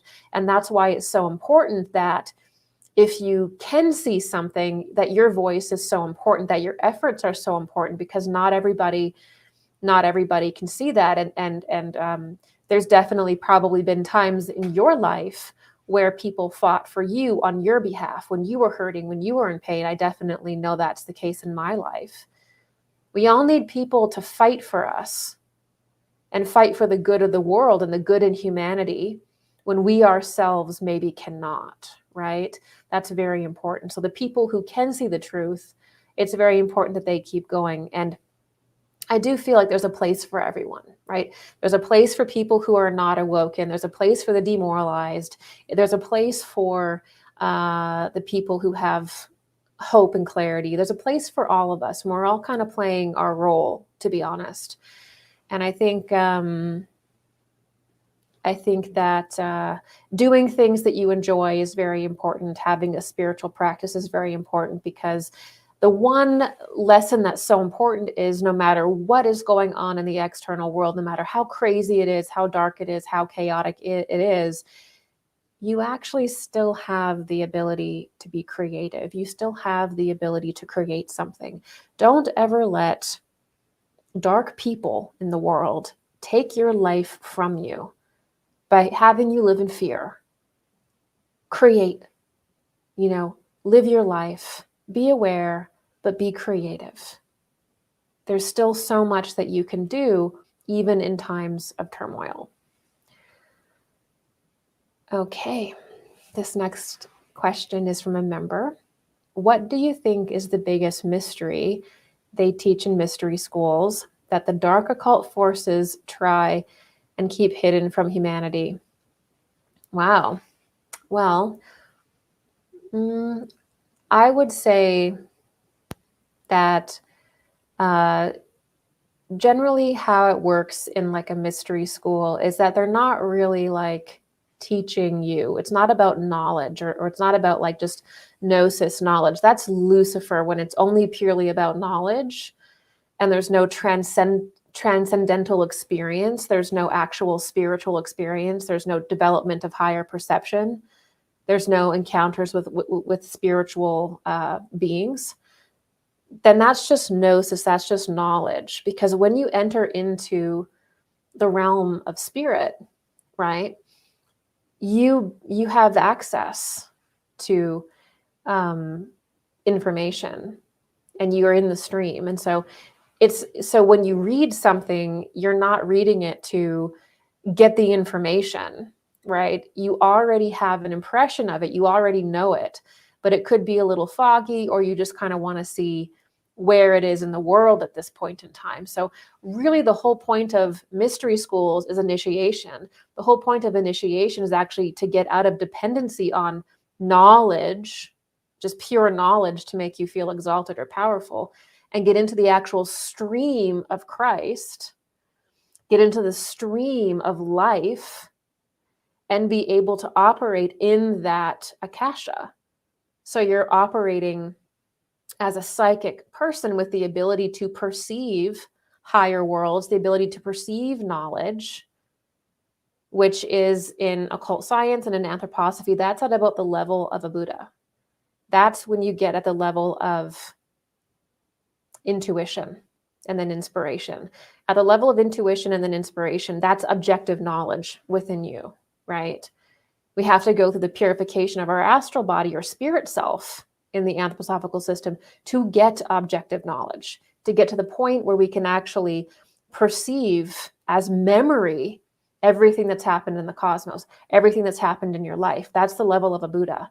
And every teaching that survived in mystery schools was provided by a Buddha, by a master, right? They've been degraded, but that's where that information comes from. It's left here by these great spiritual teachers who are technically masters or Buddhas, because they have that level of inspirational and intuitional perception, which is significantly higher than the average person. So they're able to read the Akashic records clearly. They're able to see everything, and they leave us these teachings, and mystery schools form around them often. Okay, so that's where that comes from. Now, the topic that we have to be the most wary of is this desire again to remove Christ, to remove Jesus from the spiritual legacy of humanity, basically. They want to remove that. And again, the reason why they want to remove Jesus, remove Christ, remove basically the Christian stream in any form, including the dogmatic versions, is because the Christ impulse within humanity, the Christ being, which Jesus bore for 3 years, right? That Christ being is the process within us that allows us to transform our body into an eternal body. It is the force within us that leads to the glorification of our etheric body. So that's what gives us eternal life. If we don't understand that, then we're trapped on the earth. So dark forces, fallen angels, whatever you want to call them, demonic entities, they don't want you to understand the Christ. Because when you understand the Christ, automatically you're going to be on the path of building your immortal body, because your mortal body is his immortal body. We enter into the great being that is the ascended Christ, and in his image we build our own immortal body from the substrate of him. Okay, communion. So we're basically entering into the body of Christ. The dark forces want you to enter into the body of the Antichrist, a dark communion, by taking a chip. Instead of the body of Christ, which is the resurrection body of you and of all humanity, They want you to take the chip instead of the body. That is the body of Ahriman. That is the body of the Antichrist, and it is a transhumanistic hive mind thing. In order for that to work, and you to enter the body of the Antichrist as a hive mind, transhumanistic, radiation cloud world, that's an electrical apocalypse reference, you need to deny Christ. You need to deny Jesus, because a part of you will still crave entering into the body of a higher force. And a part of you will still crave being released into the communal, beautiful nature of spirit. So even though you don't understand it, you will crave it. People will crave that experience. And the Antichrist will give that to you in a fallen, dark, transhumanistic way with technology. So in order for them to succeed, they need to lie to you about Jesus. They need to lie to you about Christ. They need to get you to not believe in them or have weird, misshapen beliefs, like that Jesus had all these kids, he was a normal man, he married Mary Magdalene, he's not real because there's other images of people that have been on the cross, right? All of these different, this AI. So we scanned this script, we found in the cave or in some Illuminati member's private collection, we found this script, okay? We scanned it with the AI. The AI says, guess what? Jesus was a pedophile. Jesus was this, Jesus was that. And it's to create this confusion. And by the way, because the church removed all these books, so that is their whole goal. So that is the one thing that dark occult forces don't want you to understand. And you know what? It's working. Because the moment people start talking about Jesus or talking about Christ, people are like, oh, no, thank you. And it's sad. It's sad because you're saying no thank you to you basically establishing your own immortal body, in which Buddha assisted with, in which Krishna was part of. All the spiritual masters and saints are working in the same effort to get to this point, which is the turning point of time in the anthroposophical system, which is our ascension period. It's all for that. So that is what they don't want you to understand. And every aspect of the Christ stream is inverted. It's made weird. This is the thing about the time travelers and the aliens and the alien gods and the Mars, the civilization on Mars, all of that. That's all part of it. And we ought to be prepared for it, because Mars is also the other part that they keep very, very, very secret, because they need it. They need you to think we came from Mars, because that is the ark of the fallen angels, not the creation of humanity, not the Elohim, but the fallen angels. And you need to think that that ark from Mars, which is all fallen angel stuff, you need to think that that's your reality. That's a big one too. And that's been slow fed to us. So you need to accept Mars as your origin point, or as an influential point on the earth, when it's so far from that in the reality of the earth's history. Okay, Lori Crane. Okay, what are your thoughts on the number of souls of humans with the, quote, divine spark of spirit versus the billions of humans on Earth? Some say empty souls, clones, NPCs outnumbered the ensouled. If so, why? And to what end? How to recognize them? Great question. So there's this idea of NPCs, soulless human beings, clones, and it goes back to sort of, again, this Jungian idea of individuation. It's not just Jungian, actually. Rudolf Steiner also talked about it. It's the point of an anthroposophy, what's called the consciousness soul. So humanity goes through these distinct phases. Okay, so first we are in a very primitive sort of condition. We're just sensing, right? And we just develop our etheric body, we just develop our astral body.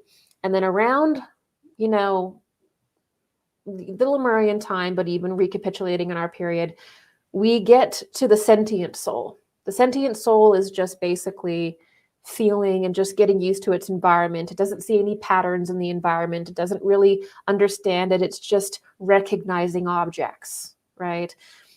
Then you get to the intellectual soul, right?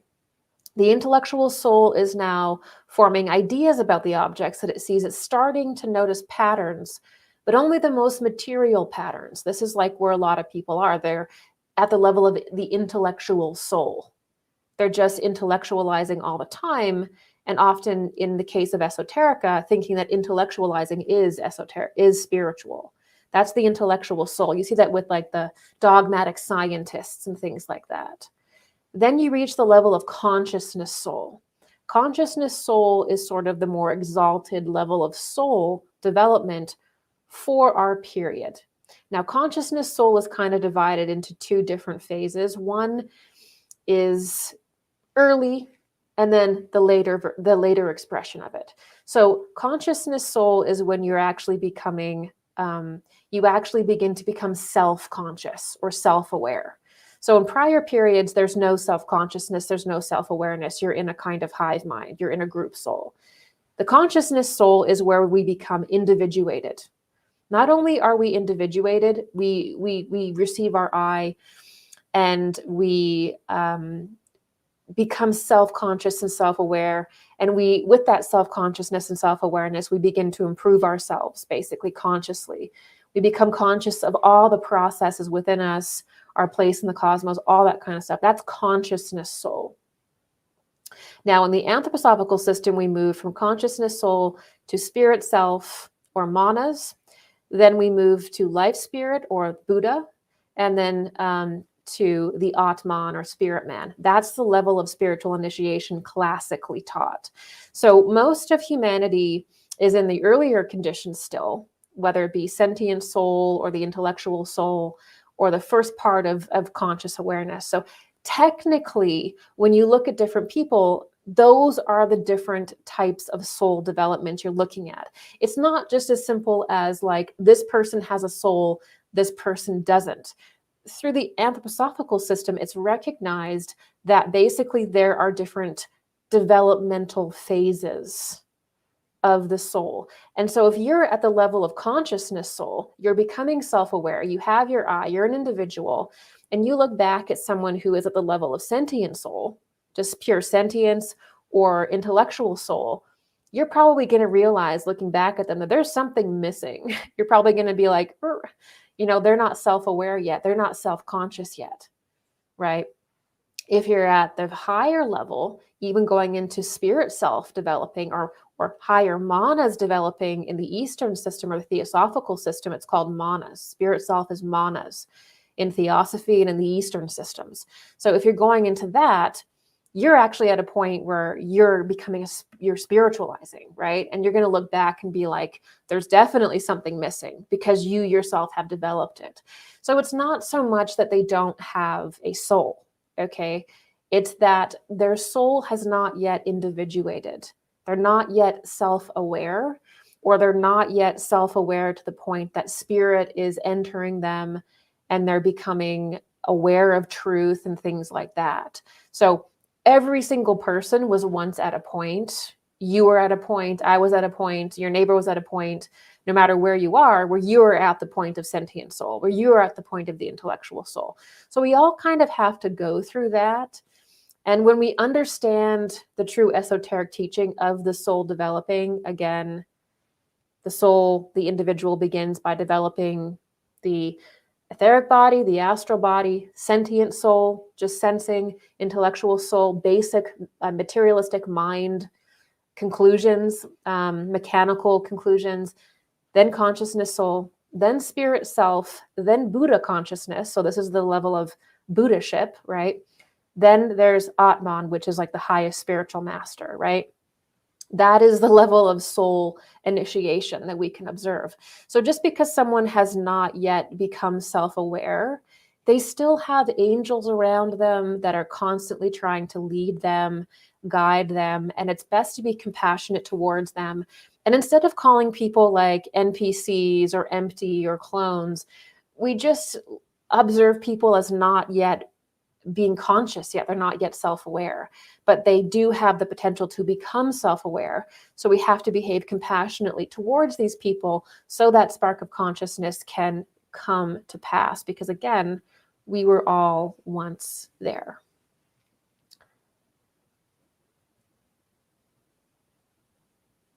Okay, this is a member question.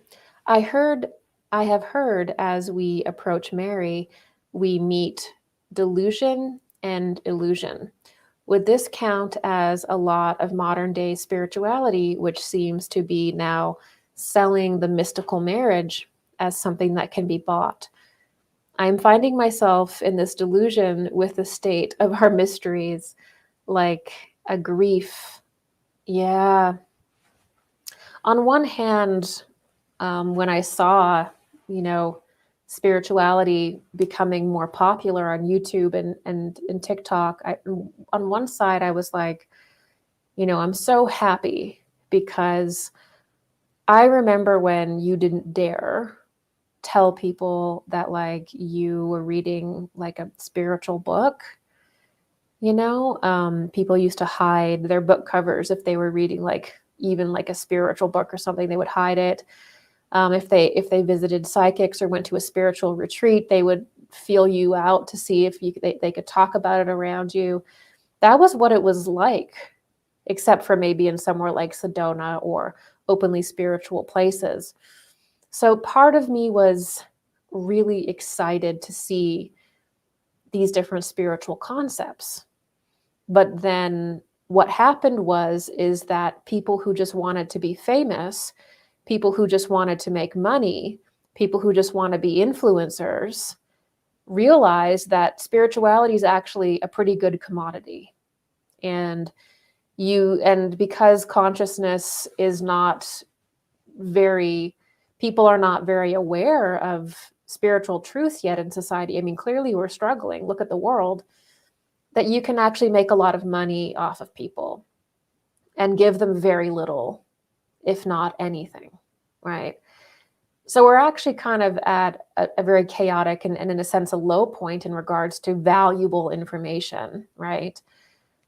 And I wouldn't necessarily approach this kind of delusional level of sharing spiritual information with Mary. I would associate it with just people's lack of discernment, just general lack of spiritual development, that sort of fall in. It's kind of an initiate. I mean, every single person that I know at some point or another has believed something completely wacky about the spiritual world. I'm definitely included in that. So I think that like believing incongruent things is part of the process, actually. I think something we all have to overcome. I think we have to learn how to discern things, which means sometimes we believe some pretty weird stuff, especially when you have a spiritual experience and everything that you know is now wrong. And suddenly anything can be true. When you have a spiritual awakening, you start questioning everything. And that's when your ideologies can be most changed, right? And drawn into weird stuff that's not true. That's just sort of how it goes. But you have to overcome that and come into the real truth. That's part of how spiritual development works. But yeah, I do see that happening a lot with the feminine mysteries and Mary. I think I probably see the most weird stuff around that, because I think that there's so little information about the feminine mysteries that people just make crazy stories and weird interpretations, and people are just imagining things. That's what it seems like. But then there's also some good stuff out there too. So, but just, because you're asking about sort of the delusional state of the mysteries, that's what I would say there. Okay. Member question. All of my life, I felt God worked against me to make me suffer and felt completely alone and unsupported. I understand that this might not be true and that I have attributed the qualities of my parents to a higher power. How can I restore my relationship with God and trust that I can ask for guidance and support. When I fear it'll work against me. Oh, wow. This is painful. And I want to like really commend you for obviously doing the work to recognize that perhaps there was something in your childhood or how your parents treated you that has made you look at God this way. Because, you know, the male aspect of God the Father can be greatly impacted by how our father treats us, or the father wound, right? And then the feminine aspect of God, the feminine aspect of our consciousness of God, that can be greatly affected by how our mother raised us. And the relationship with our parents can actually kind of create this smoke screen where we may not truly know the divine masculine or the divine feminine until we overcome the sort of negative patterns that we received from them. So there's definitely a overcoming quality that we need. We see these higher beings, these higher forces through the lens of our own inner world, right? That's why when you get to the level of spirit self or manas, you know, when you're starting to begin to become a bodhisattva, the whole process is basically catharsis and the purification of the astral body. That's basically what we do for many, many, many lives. And that is essentially so we can become pure enough in our being to see clearly. That seeing clearly, again, is called the inspirational level of consciousness, or the intuitional level of consciousness, the Buddha level of consciousness. That's that clear sight, which humanity is at large is very far away from. But that is sort of what we're aiming for. So you can't really get clear vision and clear understanding until you purify yourself. The purification of yourself energetically within your bodies, your subtle bodies, is the purification of your astral body. Okay, so that is called spirit self in Anthroposophy. So it's very good that you notice the source. And all you can really do is keep surrendering to God. And it's normal that you would be fearful of kind of letting go of the reins. And a lot of the time also, when you have a childhood or part of your life pattern has been being blindsided a lot, like some people have these life experiences where it's just very disruptive, like they were blindsided over and over and over again. And they're literally operating in shock. Like a huge portion of why they can't relax, of why they can't trust God, is because they've had these experiences of being completely blindsided by different things. And so there you have to heal your nervous system. You have to go into your body and really get into the somatic processing of shock. And so that's what allows you to release it. Does that make sense? So the more you process shock, the more you process trauma within your physical body, within your emotional body and mental body, which is called catharsis, the more you see God for who he truly is, the more you see the cosmos for what it truly is. And you just have to keep going. You just have to keep opening yourself and taking that risk. And it does help also to study and to learn about other people's experiences with God, about the spiritual science of the cosmos and higher beings and God. And the more knowledge you have, the easier it is to surrender to God. So education is very important, right? Spiritual education is very important. I mean, how are we going to surrender if we don't even understand the construction of the heavens and of our being, right? So education is very, very, very important because it It allows you to have a structure to surrender into. Learning about other people's experiences, other people's descriptions of processing the things that you've processed is also extremely supportive and extremely helpful. You don't have to be alone in what you're processing. Find different people to talk to it about. Those things can be so pivotal in your process. Okay, I just want to remind you guys that I do this usually every second Sunday on my website, and I just answer your questions. So whatever you want to know, we talk about. And I also have an amazing community. I have forums. So if you're really feeling like you want to meet people, like you want to connect, like you have questions that you want to discuss with other people, that's a great place to go. So that's at gigiyoung.com. And I also have, I think, 400 hours of live Q&As time-stamped just like this. So it's a treasure trove of information on all different kinds of topics over the years, and that's available for you as well. So you get forums where you can discuss things, there's games, and then there's the live Q&As. The next one will be obviously 6 days from today. So I'd love to see you over there if you're enjoying this, and it's actually what allows me to do all the free stuff here. So thank you. All right, next question is from, also sign up for the newsletter as well, to know when I'm going live. That's always really helpful as well, because I know that YouTube, and it doesn't, let's be real, it doesn't always send those notifications. Okay, Jack, what is your opinion on the question of Christianity being created as a theological warfare system against Rome by Judea as a revenge for the destruction of the temple?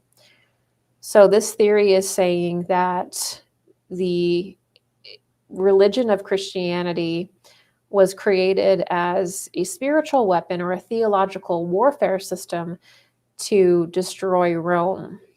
Okay, so I often see this in the Black pill community, where any kind of religious system is seen and broken down into basically its lowest element, and then that lowest element is described as the entire thing. So how demonic forces work, right, and how evil people work is they will go into any system, okay? They'll go into the Christian church, whatever Christian church, they don't care. They'll go into the police force. They'll go into the legal system. They'll go into any religion. They'll go into Buddhism. They'll go into Hinduism.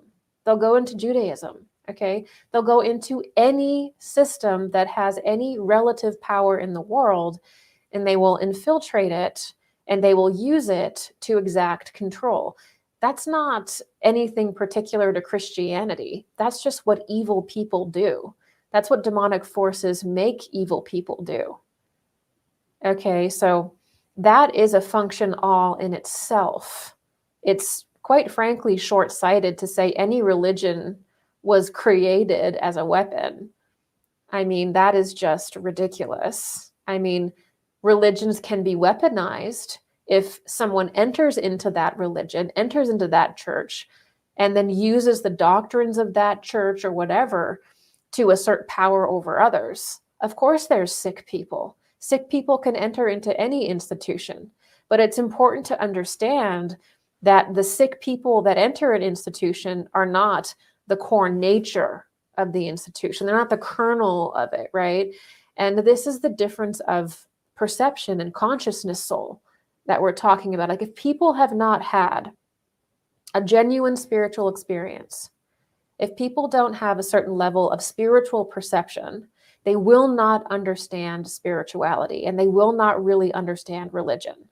This is the problem of going from the intellectual soul to the consciousness soul to spirit self, is that there are many people that literally don't have any level of spiritual perception.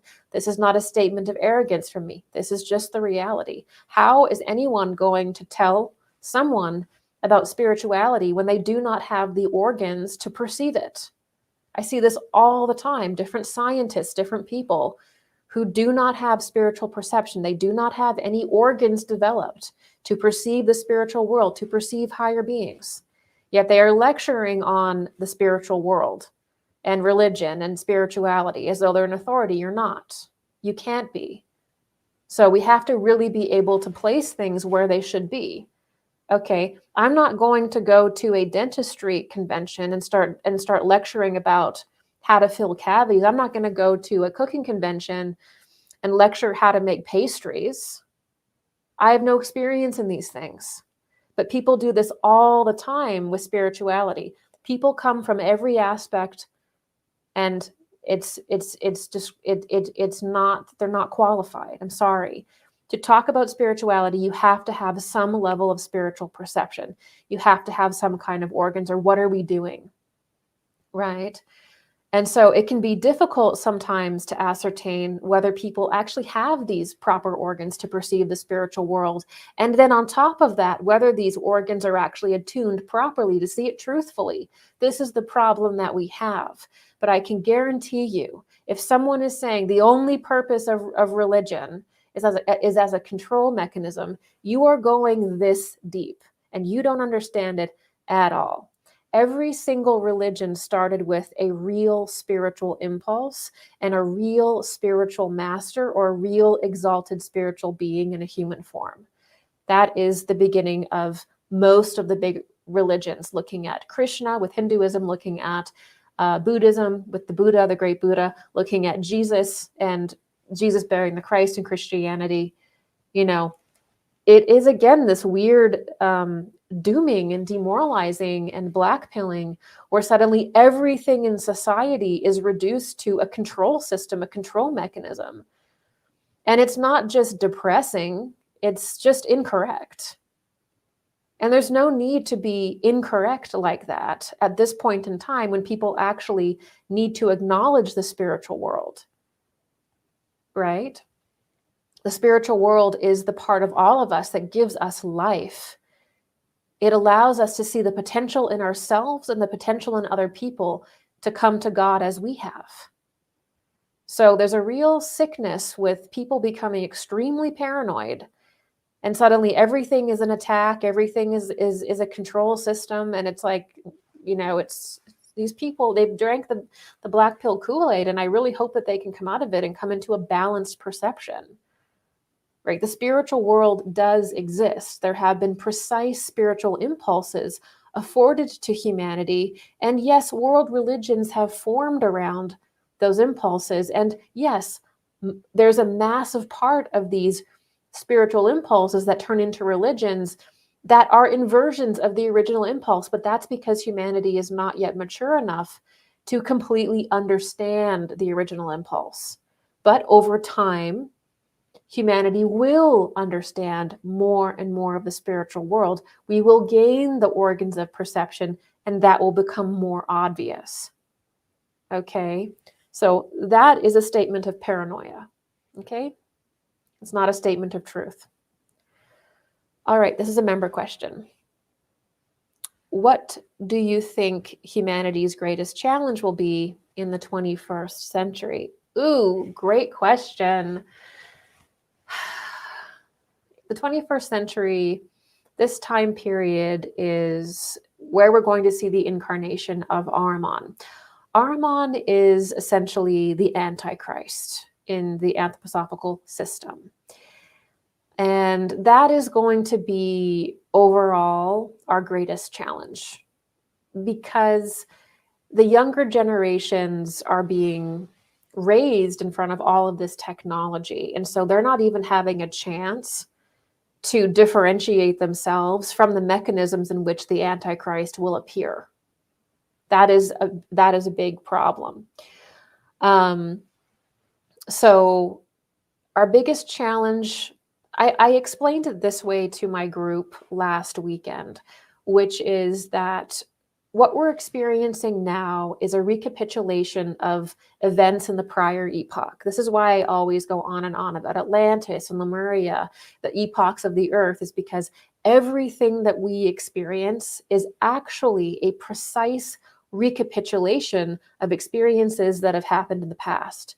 Just like the concept of reincarnation, much of our life is a recapitulation of past lives with an impulse to overcome all of that. Okay?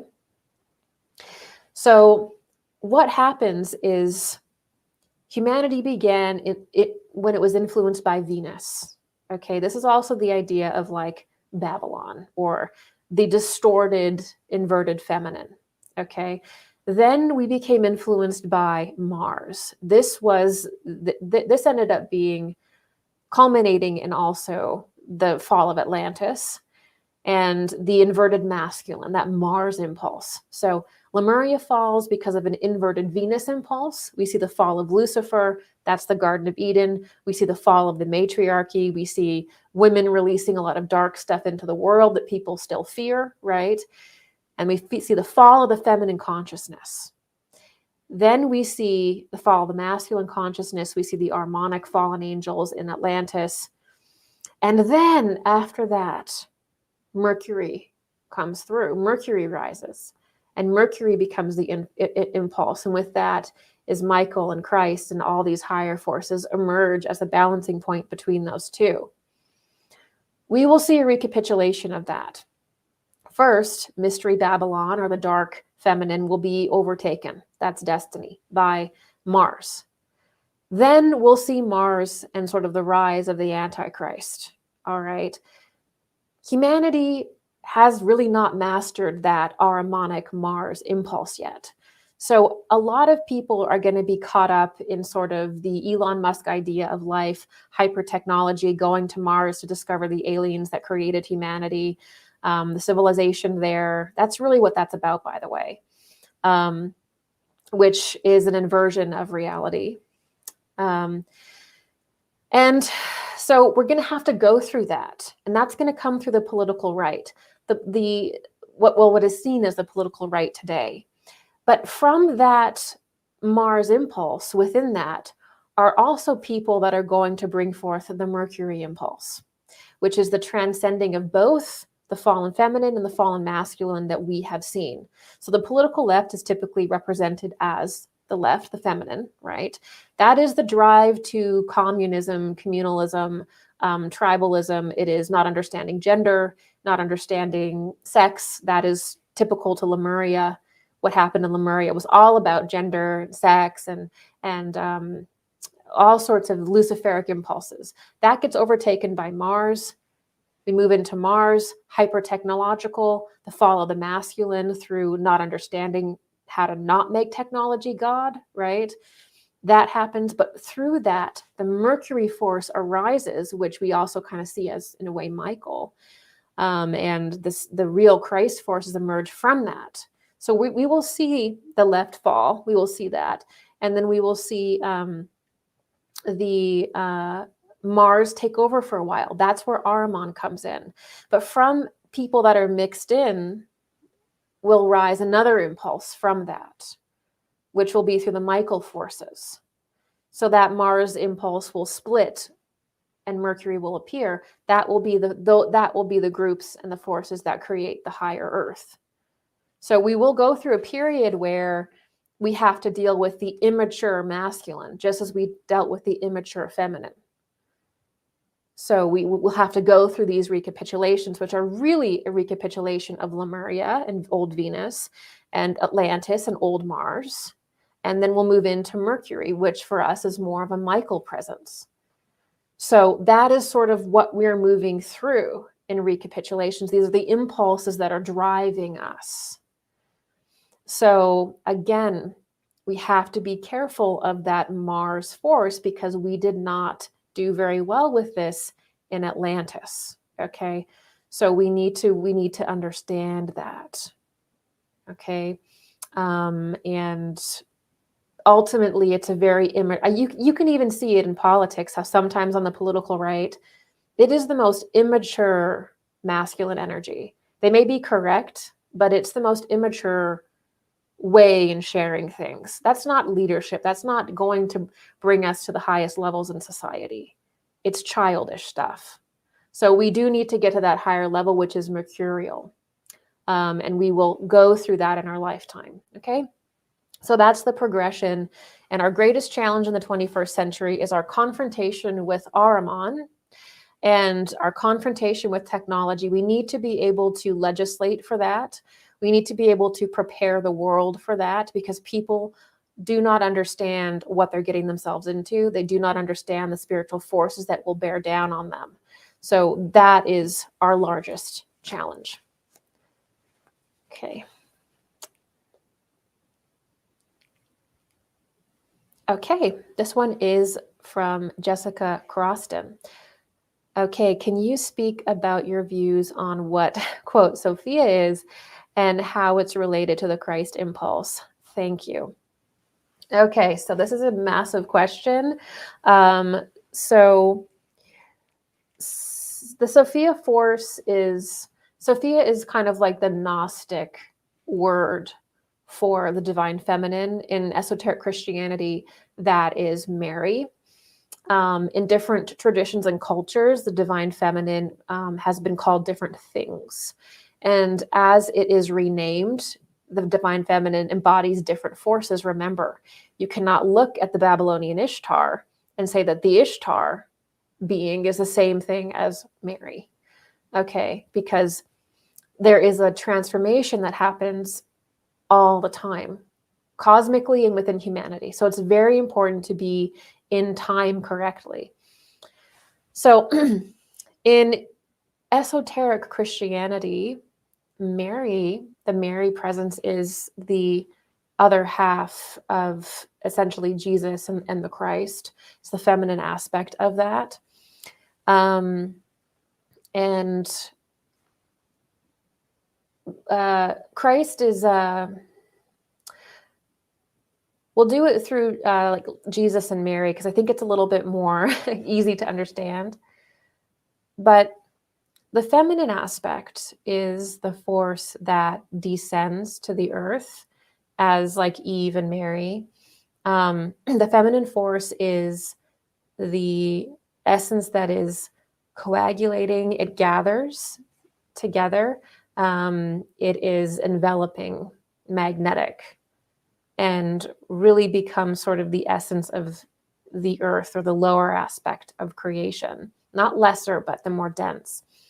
The Christ impulse, and for example, the Jesus soul, is the ascension arc. So when we ascend, when we rise, that's the male principle.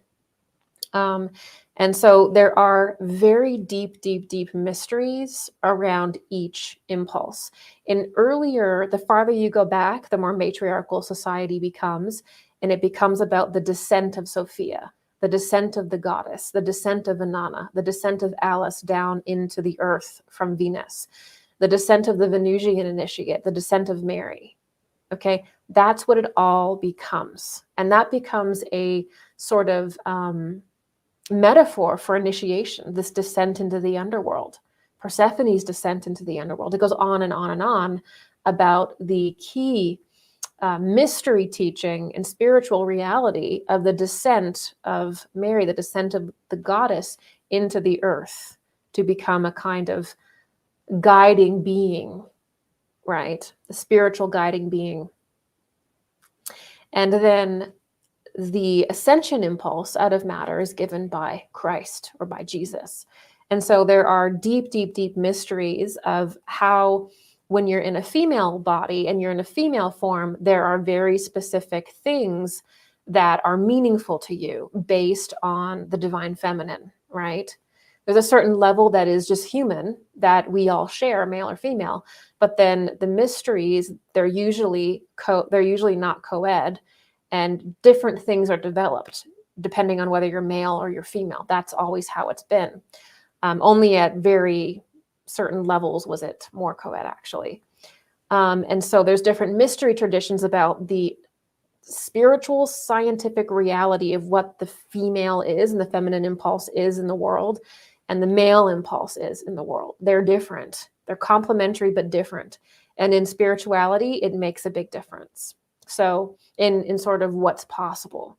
The more time passes, the less bound to kind of the caricature of your sex you are, but you're still always your sex. You're always your gender. Okay. Because women have a certain capacity, they have a certain way of connecting with spirit, right? Men have a different force, that they're a different way in which spirit operates within them when you really compare the two, right? So I will be getting more into this in my series Revival. We're going to go through all of the sort of known things, the different sort of priestesses, the priestesses moving through time, feminine spirituality moving through time. And then once we can build that solid foundation and address all of the myths and concerns, then we're going to take the training wheels off and we're going to get super esoteric into Christ, Sophia, Mary, all of that. And we're going to get Venus and all of that. So just stay with me and I will go very deeply into this over the next, probably, honestly, several months. Okay.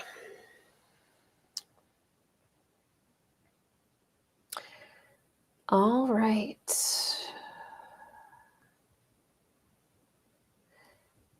Member question. Steiner said wars get more and more bloody.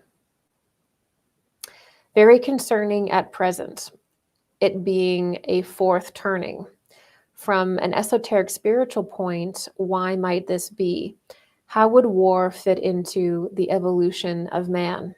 Steiner also spoke of the pole shift, which ends the life of most who are living at the time. Okay, so Steiner, he when he was alive, he was seeing basically World War I. And he began looking out into the world and seeing death and brutality and started to become very, very concerned. And you can tell that a lot of his lectures start to be talking about war and death and these dynamics, because we have to understand that people were sort of gripped with that. And there were also obviously a lot of revolutions happening in Europe at that time. And some of those were very bloody even before the war began, the First World War began. And so Steiner was, part of his mission at that time was obviously to provide discourse on that, because that's what people were going through. This is where you get the really interesting stories from Steiner about the science of the etheric body and how people's etheric bodies, if they die early, if they die too young, that life body or the etheric body can actually hang around the earth, and that can be a source of life for different things, which is kind of inadvertently talking about sacrifice, right? So you hear him making a lot of these fascinating but kind of dark lectures about death and war, because that's what people were going through.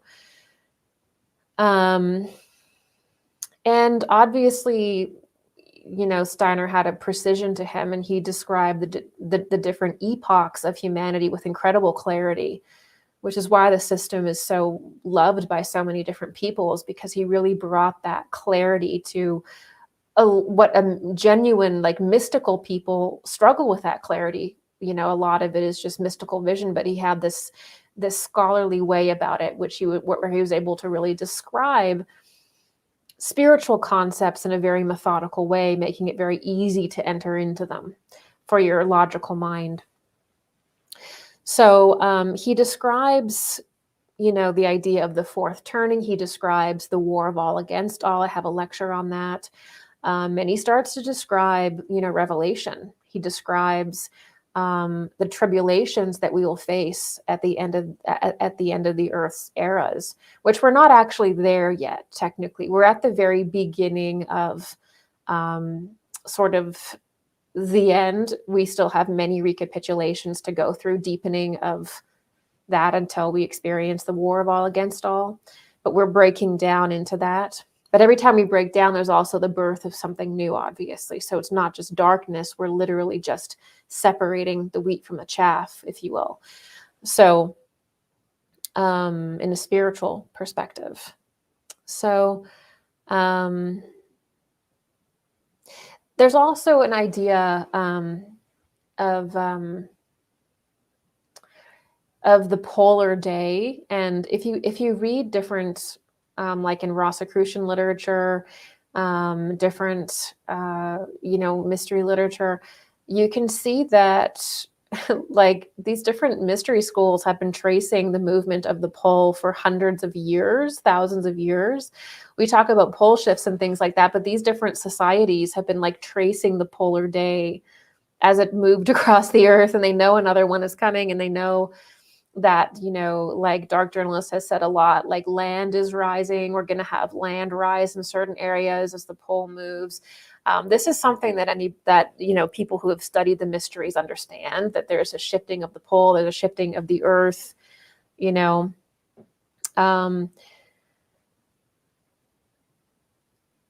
so that's definitely something to look into. I want to make sure I'm really answering your question, though.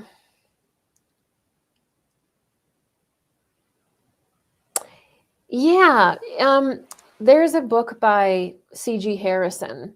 It's called The Mystery of Death, the fourth mystery, the mystery of death.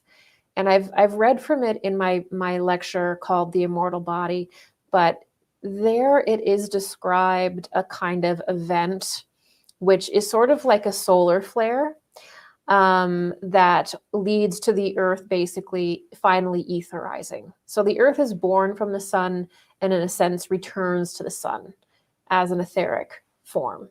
So the earth begins as an astral etheric body, densifies into the planet that we have now, receives the spiritual impulse of Christ into it, which begins its ascent or its etherization back into spirit. That's the dynamic.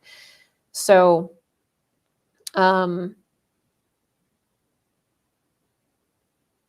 so if you read C.G. Harrison's The Fourth Mystery, the mystery of death, he describes that, and he describes Paul basically talking about in the blink of an eye, the world will be changed. It's not really the destruction of the earth, it's the transformation of the earth and the splitting of worlds into two streams. So that's where you get, closer to it happens later than now, but that's where you get the splitting of the earth into the higher substance and then the dross sort of thing, which is a natural process in the spiritual life of the earth. Okay, that's the life of a planet. I have a video, actually, I think it's actually called The Life of a Planet or Planets and Planes. Just look in my channel and you can watch more detail about how planets form, the dissolution of a planet, consciousness. This is all part of occult science. We need to understand this because humans are developing right along with that and have different sort of stages of development that mirror the planet's descent and ascent, okay? The same with the spiritual hierarchies are also playing in here with us as well. So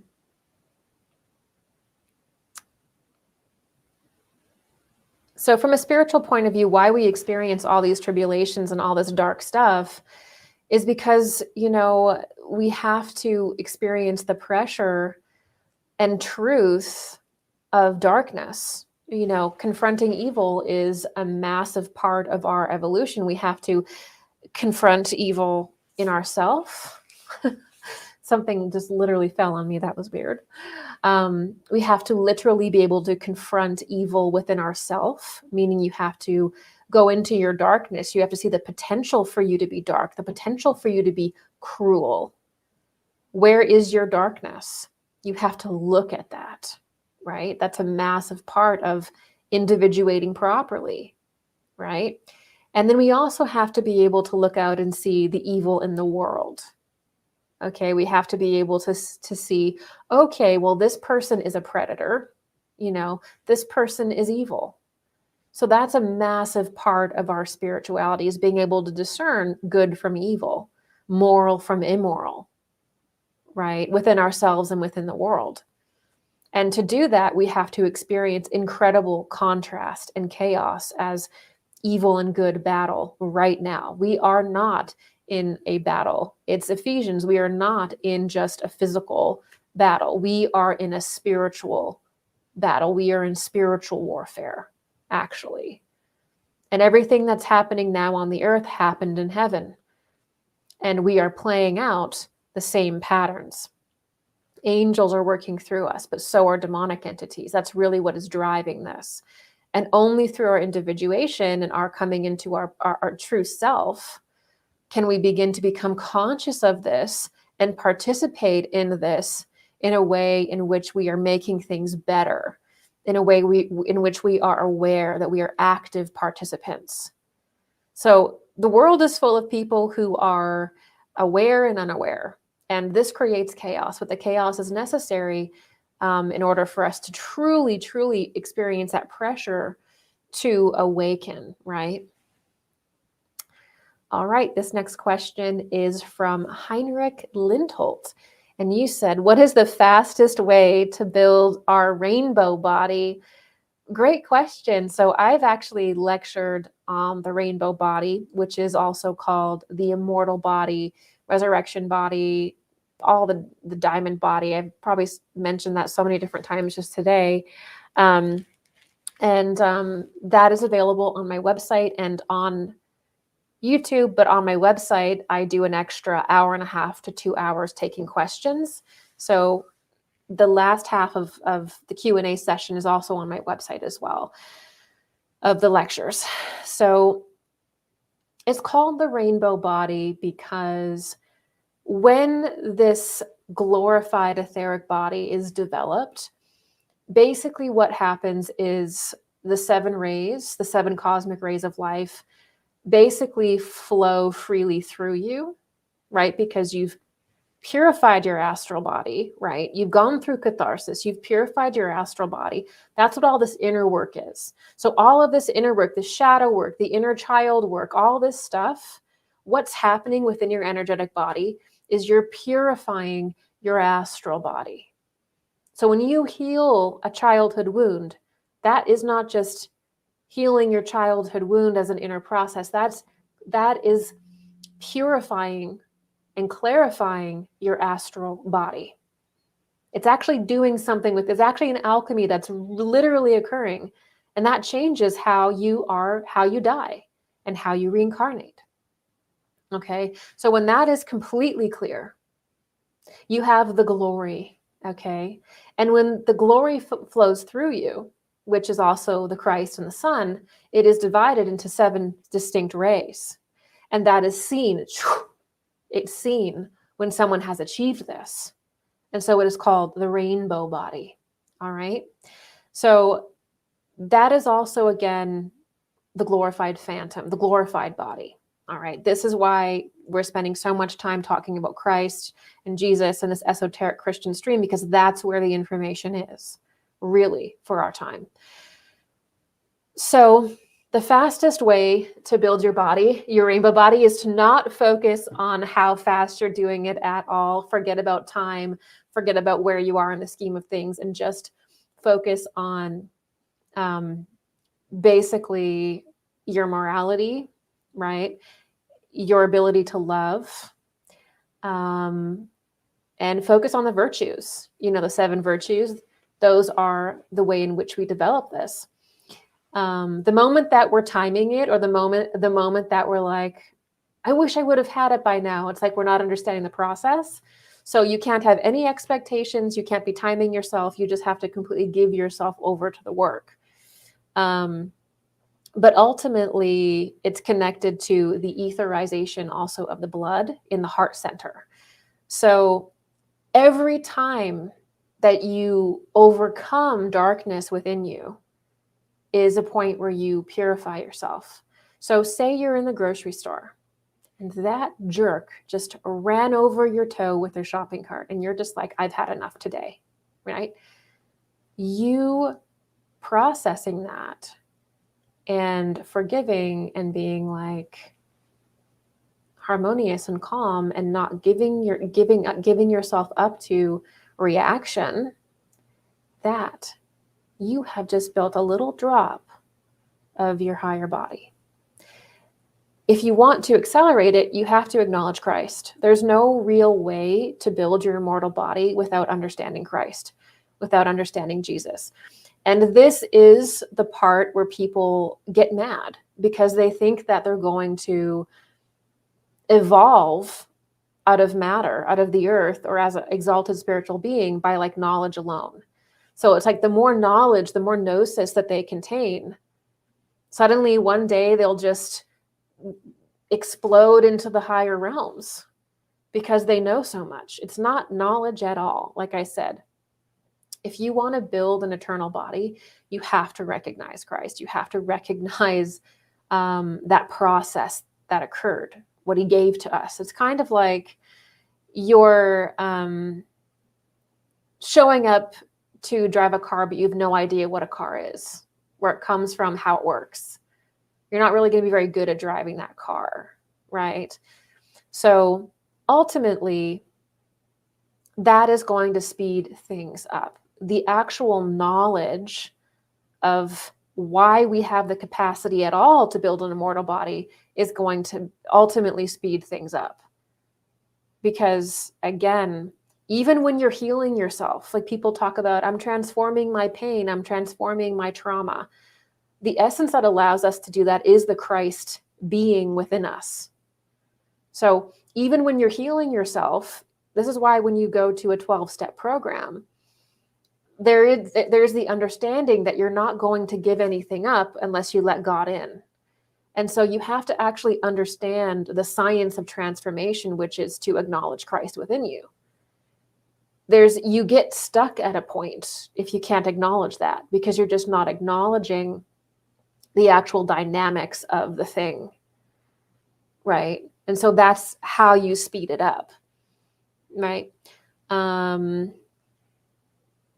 And just living morally, living virtuously, living caringly, living compassionately, avoiding reaction. So another example is like, it's really simple things actually that develop the rainbow body, besides being educated. But anytime you get that desire to react, like you just want to get mad or you want to act out, you don't.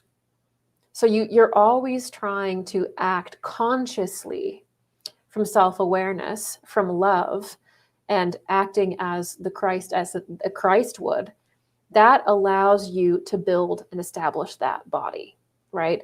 The more unconscious we become, the more immoral we are, we're actually just wasting our life.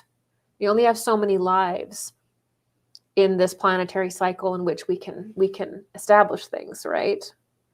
So it's not a weird time competition thing, but I mean, you do want to make the best of what we have.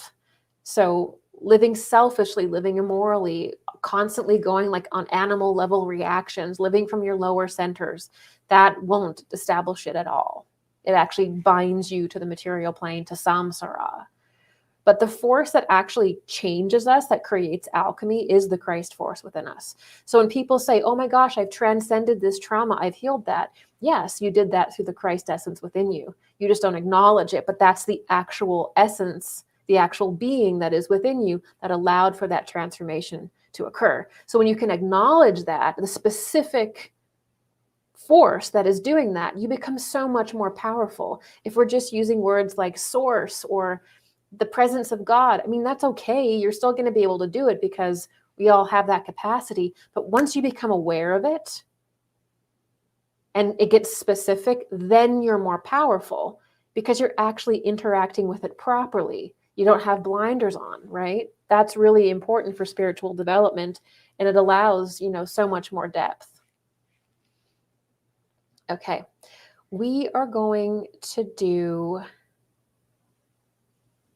a few more here, and then we're going to go into shout outs. Okay, this one is from Reed. Okay. You talked about the heart as an alchemical chamber of fire for transmuting spiritual energy. What steps would you recommend for starting and engaging in that process? Well, the last question we did is really amazing for that. So first of all, you want to have the right information, which means, again, you have to understand what that force is exactly. And then you have to notice it. So sometimes people are like, well, how do I connect with, Christ? How do I connect with this transformational force? And it's like, you have to notice that it's already within you. There's no like going outside of yourself to get power or to do anything anymore. Okay. It's all within you. It's just creating a space where you begin to notice it. And once you notice it, you just begin to have a relationship with God. You have a relationship with it. You begin to also do the things I just mentioned in the last question. But the heart is the alchemical chamber, and the lower forces from the lower three centers, which is often where our most sort of unhealed energies are, that moves up from the base of our being, sort of the animalistic lower centers, enters into the heart center. This is the alchemical chamber of fire that's full of the Christ fire that basically burns and changes and transforms that energy from the lower centers, which is coarser, into higher astral forces that go up through the head. There's another transformation that happens at this level, which is what the halo is, and then it cycles back down, and it becomes integrated. So there is an arc where the spiritual information and all those higher astral forces that come in through the head makes its way down back into the lower three centers, cycles back up again through the heart, and that is the washing of our soul. Okay, that is what creates the rainbow body, the immortal body. That's what creates that. That's what creates healing. It's all the same thing. It's all the same. Okay.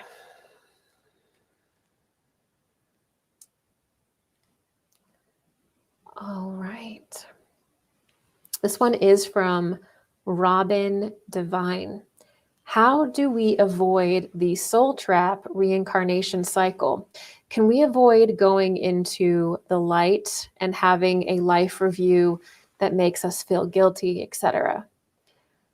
Okay, so one of the things I see happening in the new age, sort of like in modern spirituality, is that you'll have these classical spiritual concepts. They usually come from Theosophy, Anthroposophy, or the Eastern mysteries. Most of the Eastern mysteries were translated by Theosophists.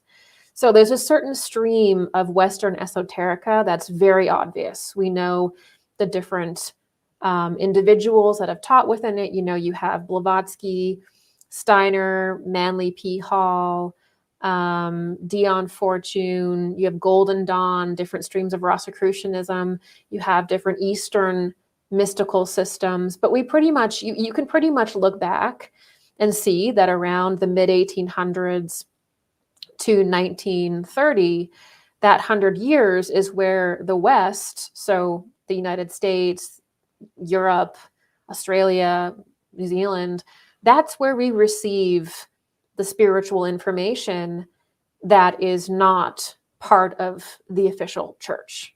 That's the information that is, spiritual, supposed to be the objective knowledge of the spiritual world rather than dogmatic interpretations of the spiritual world.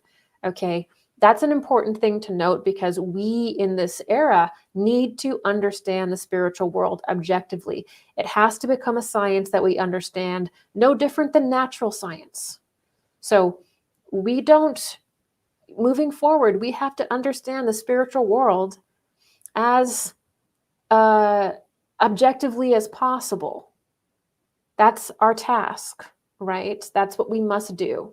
And so that's what we see beginning to happen in earlier periods. Now, a lot of things get perverted, a lot of things get distorted. There's a bunch of really sick people that use this information improperly. That's obvious. But that is where we see the impulse of this, the information about different planes, different spiritual beings. That is where it comes from. Then, from around the hippie generation to our period, we see all of those concepts begin to be broken down. And they start taking on a very materialist, literalist angle. We see Scientology come around about 1940, 1950, and that's actually where the soul trap comes from. So people in the New Age, people in modern spirituality, they don't realize they're basically speaking in watered down Theosophy. If you want to go out there and use these terms, know where the impulse comes from. So they're usually speaking from Theosophy or Golden Dawn or these earlier systems that brought these teachings. So modern New Age language, that's what that is.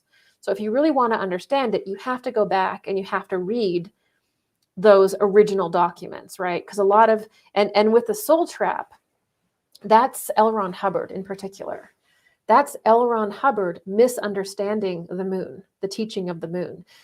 Not understanding the moon has been a horrible, horrible problem historically with esotericists. A.P. Sinnett also misunderstood the moon, misunderstood the eighth sphere, did wonderful work in certain areas. When it came to the moon, didn't get it.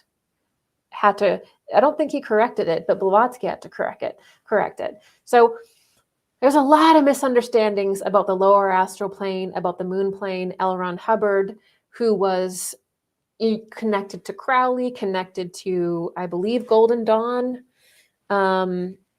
He is this person who starts to basically see angels as aliens. He starts to describe the soul's connection and journey in the cosmos as being like a space soap opera. He comes up with Xenu. He comes up with Lucifer is an alien from Venus.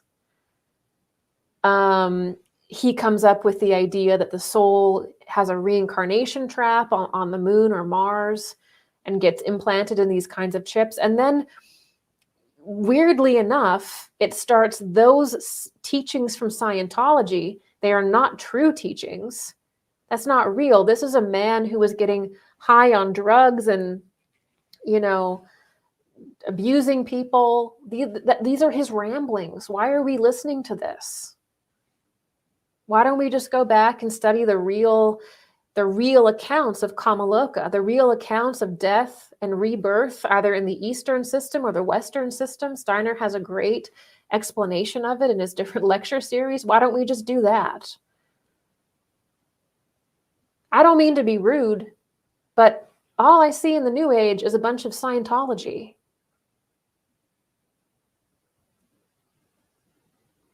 So that's a Scientology concept that for some reason is now taken over the New Age. Even like the Sitchin stuff, that's very Scientology as well. All of the fallen angel stuff is very much like that. It's a whole stream.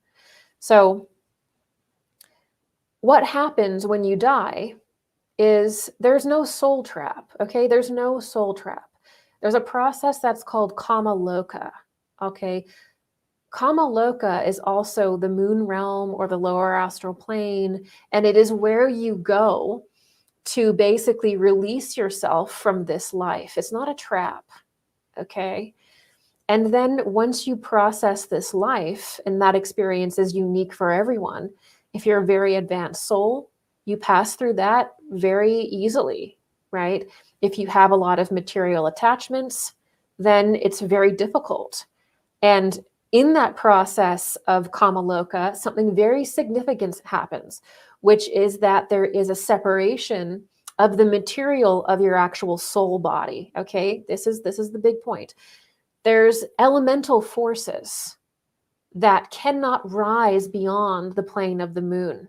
These are elemental beings that are within your body, just like you have bacteria in your gut and you have things. What's making up our physical form is actually a bunch of elemental beings, just like human beings are within the Christ's body, right?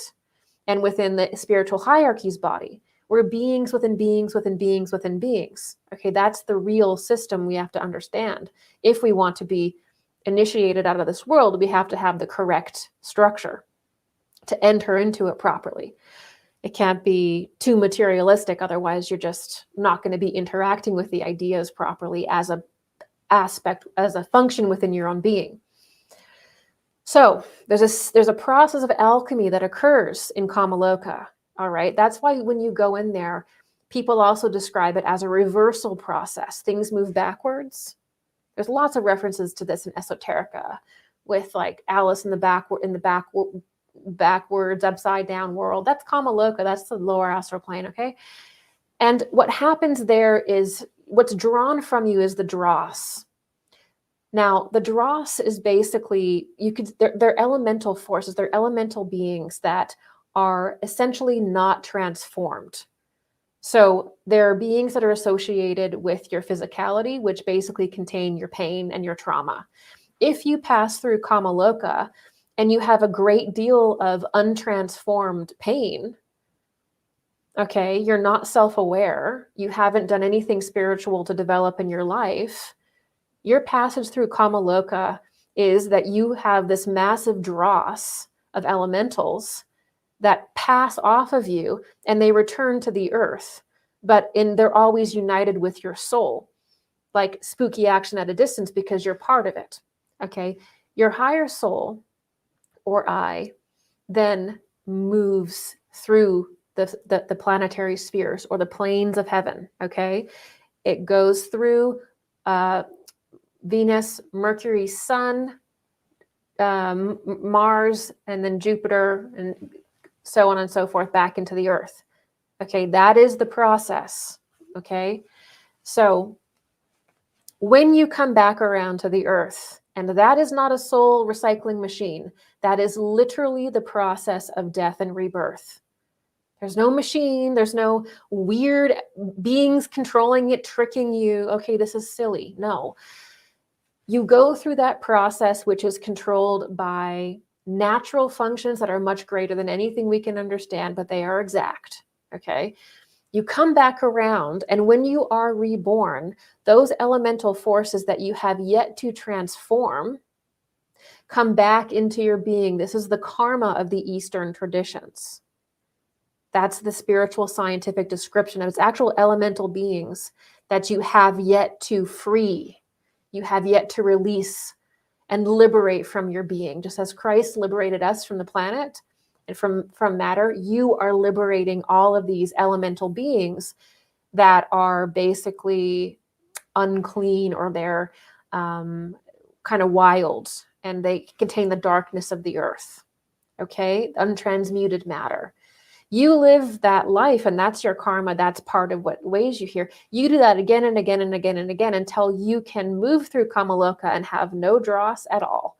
You've liberated all of those elemental beings that make up your form. Okay, so there's a spiritual scientific description of death and rebirth that is exact. And then there is New Age garbage, quite frankly, that makes you afraid to die. Talks about it's always also some kind of description of like a machine. Have you noticed that? Anytime you start getting into the Luciferic harmonic information in the New Age, you know, the whole spiritual process is a machine. It's some kind of trap. It's some kind of like, there's some kind of machine on the moon that's grabbing the souls. The cosmos is simulation. You know, it just gets into basically like a machine cosmos. When in reality, no, the cosmos is not a machine. How it is arranged is that it is beings within beings within beings within beings. When we release from our earthly life, the way I just described it, we enter into the moon beings. We are literally within a being and amongst beings. When we don't understand or have spiritual vision, we only see the lowest element of that, which looks like a hologram. It looks like a machine, because we have not yet learn to perceive it as a being, because we don't yet have self-consciousness. So only when a person becomes truly self-conscious and aware of their beingness and turned inward do they begin to see the cosmos as a being. When you are still at a unrealized phase, you see everything as a machine. Everything is unconscious. Everything is in the machine-like state of the lower astral. The lower astral and the subatomic plane act like a machine. They're robots, they're automatons. When you are at that phase, that's how you see everything. You don't see everything as a being yet. You don't understand the levels of beings and the levels of initiation of the human being, the creation of the earth as extensions of these beings. So there's a whole bunch of weird information in the New Age that is absolutely promoting a machine cosmos, the soul traps, the false light that's tricking you. This is some weird stuff. My recommendation is to just go back and read the classical teachings on it. It's just getting so weird. You know, it's all like an inversion and breakdown of Theosophy and Anthroposophy anyway. Just go and study the original stuff, you know? And I also have a full lecture on death as well. So you can check that out too. Okay. And the life review also, there is like again, when you enter the moon phase, it runs backwards so the lower astral plane runs backwards and the earth runs forwards energetically. And then the higher astral plane runs the same as, so it's like this is the higher astral, and then the lower astral runs the other way. So there's a rewinding and an unzipping, and that is experienced upon death. But it's not there to make you feel guilty. You see just as many beautiful things, right, as you see dark things. And when you see these dark things, you're surrounded by angels. You're surrounded by often deceased loved ones. And it's not a dark process. It's a necessary process sometimes of seeing where you've harmed people, right? But it's not like there to guilt you. Do you see how we're adding these human things to spiritual processes that just don't apply? Or machine aspects to the cosmos, which just doesn't work? So we got to be careful of that. Okay, so I'm going to do one more question, and then we're gonna do shout outs and we're gonna close it up. Okay, this one is from Kayla Brown. What is your opinion on tarot and Ouija boards? I played with one a couple times during my late teens. I regret it. I regret it now. And today I wonder if that is where my auric attachment came from. I've been energetically and auditorily harassed by an unknown being. Oh no. Or could it be from something else? Is Ouija ever good? So the Ouija board was actually created, I believe, by a theosophist.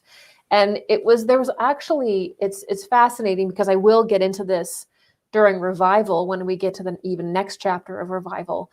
But the Victorian era, the era of spiritualism, is the era I was talking about, where Theosophy is flourishing, Anthroposophy sees its beginnings. You see the Eastern mysteries. You see these kind of Eastern mysteries flourishing in the West. And that's kind of the Victorian sort of era, and even turning into the turn of the century. And during that time, you see these really incredible psychic inventions. And they knew ether existed. They talked about it. And it was just kind of like this high time for spiritual exploration. But a lot of the people didn't really know necessarily what they were doing or how certain things would translate on a large scale.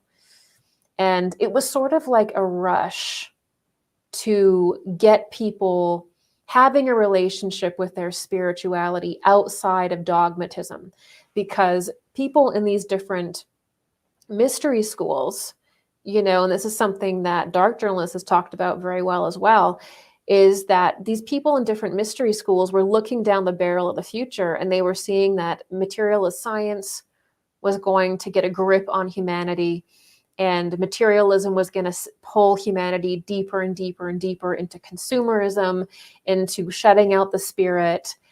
And the different mystery schools felt that that was very dangerous. And a lot of the different spiritual methods, different spiritual teachings were in these different societies, good and bad. And they weren't out into the public because it's actually very, very difficult to teach spiritual topics. It's like once you teach something, it's often not understood properly. It just goes all these different ways you didn't think that it would, and people are misinterpreting it. And it's very, very hard to actually teach spirituality because everybody is receiving information through basically their own perception, right?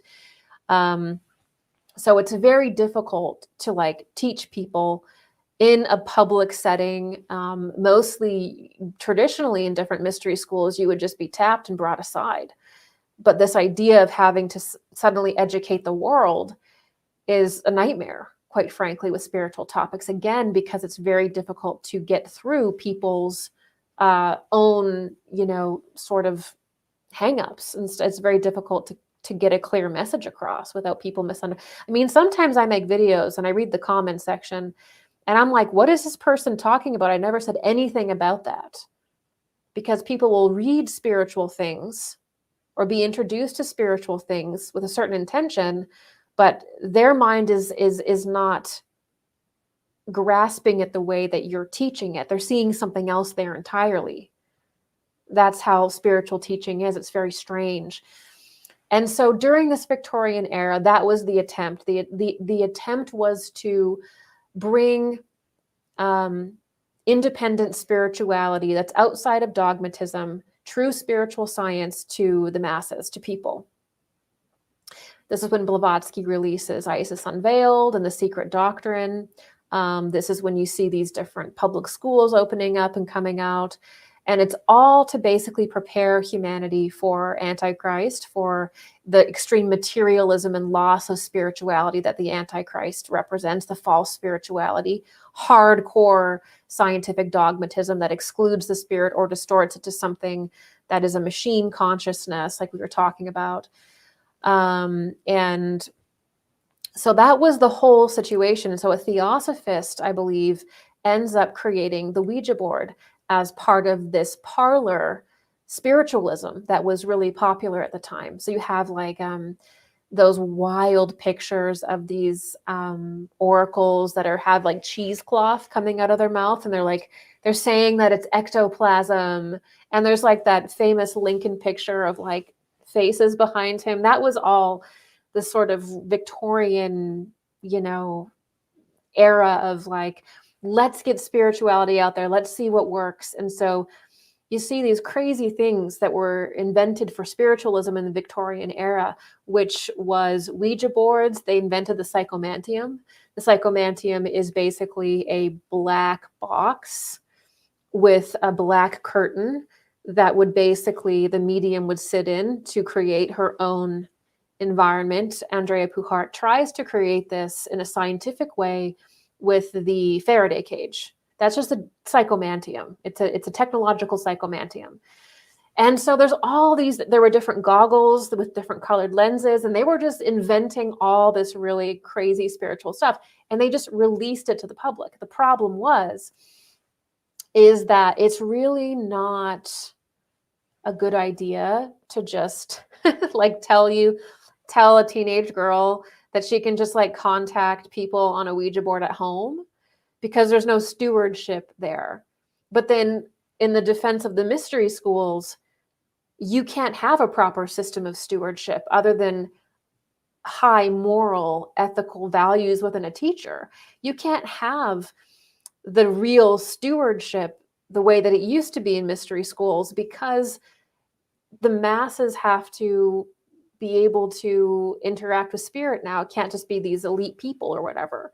So you just had to open Pandora's box. That's the only way. The only way was to just let it all out and let people fall where they may.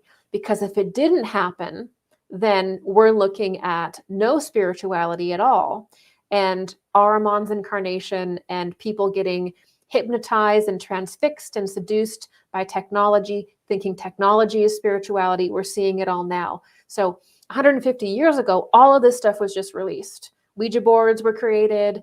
You have the table tappings. You have charlatans. You have great psychics like Emma Britton and whoever else. You have phenomenal mediums. You have really sketchy, weird, psycho ones, like anything. And so the Ouija board is part of that. And like any spirit communication device, it depends on the user, right? But a lot of the time, if a circle isn't opened properly, and if the individual that's holding the circle or making the communication is not a pure individual, then it just ends up being dark, right? And it takes a long time before people are often emotionally stable enough to do something like that. So In other words, there were all these tools and techniques that were released to the public, but the public was not yet perhaps fully able to partake in them. But there really wasn't a choice because of what was coming. Does that make sense? That's my take on that. And so, of course, you can have a divination, you can form a circle, and you can bring forth extremely exalted masters and higher beings, and it can be incredible. Or you can form a circle and you can bring forth the most darkest demonic things imaginable. It happens all the time in both cases. It depends on the people there. And then tarot cards are essentially a archetypal system of human development. So if you go through the tarot, they're just basically symbolic representations of the alchemical process of the soul in order to help the diviner understand their place in the world, their place on different problems in their life. They're just archetypal cards. However, there are people who can make these cards that are dark magicians or whatever, and change the nature of them and things like that. But I mean, ultimately, working with an archetype card set or like the tarot set, I mean, that's not innately going to cause possession, like I hear some dogmatists say. You know, like doing yoga poses isn't going to cause possession. I hear the craziest things. You know, we actually have to be precise about what these things are. You know, it's not that everything that disagrees with my religion is evil. That's not a sophisticated opinion. We have to understand the actual what's going on spiritually with this. We have to understand the science behind it. Okay, so the tarot cards are full and rich with symbology, and they represent different forces within the human being and the earth. And it's designed to help develop psychically, bring deep insight. And again, people can use tarot, and it is a major, beautiful part of their life. It is very helpful for them. It allows them to go deeper. And then other people like pick up a tarot deck and they have like dark forces around them, because a lot of it, again, it's not about the external device. Okay. It's not about the yoga position. It's not about primarily the tarot card, right? It's about what is within you. And all of these different things that can happen around us, things we interact with, can only ever exasperate what is within us. That's why people can pick up a Ouija board and they have, it's fine, then there's nothing going on. And then other people can be in the room with a Ouija board and something attaches to them and they struggle with it for years. So it has to do with the individual. First and foremost, always has to be the point of pure contact. Would I recommend playing with a Ouija board? No. In particular, no, I would not. Would I recommend trying to have seances when you know nothing about it or when you're inexperienced? No, I would not. Okay. I don't recommend engaging with certain things. Particularly, there are certain things you can do in certain locations that are just known to have demonic forces attached to them. I don't recommend dabbling, to be clear. But that said, it's not as if like you shouldn't be living in this space of like weird superstition where you're afraid of everything. Do you know what I mean? We have to understand what actually causes an entity attachment. Okay, what actually causes that, which we covered earlier. How do you overcome that? Psychic protection, psychic healing. We have to actually know the operations behind these things to be truly educated, if that makes sense. Okay. And the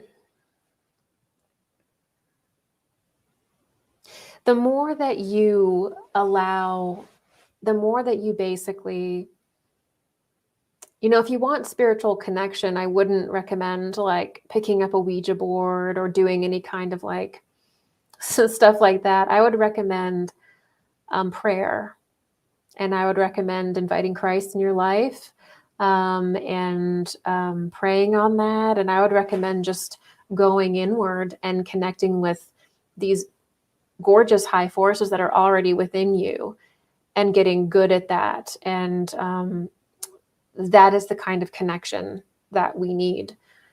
It's honestly really all within us. Everything that we need is within us. And all transformation begins and ends within us as well, and then makes its way out into the physical world. And that's what we really need to remember. Okay. So I think we're going to do some shout outs now. Thank you, Ramadasa. We are working with some vowel sounds here. That's great. Thank you, Tulipan 711. Oh, what a wonderful picture of you. Oh my gosh.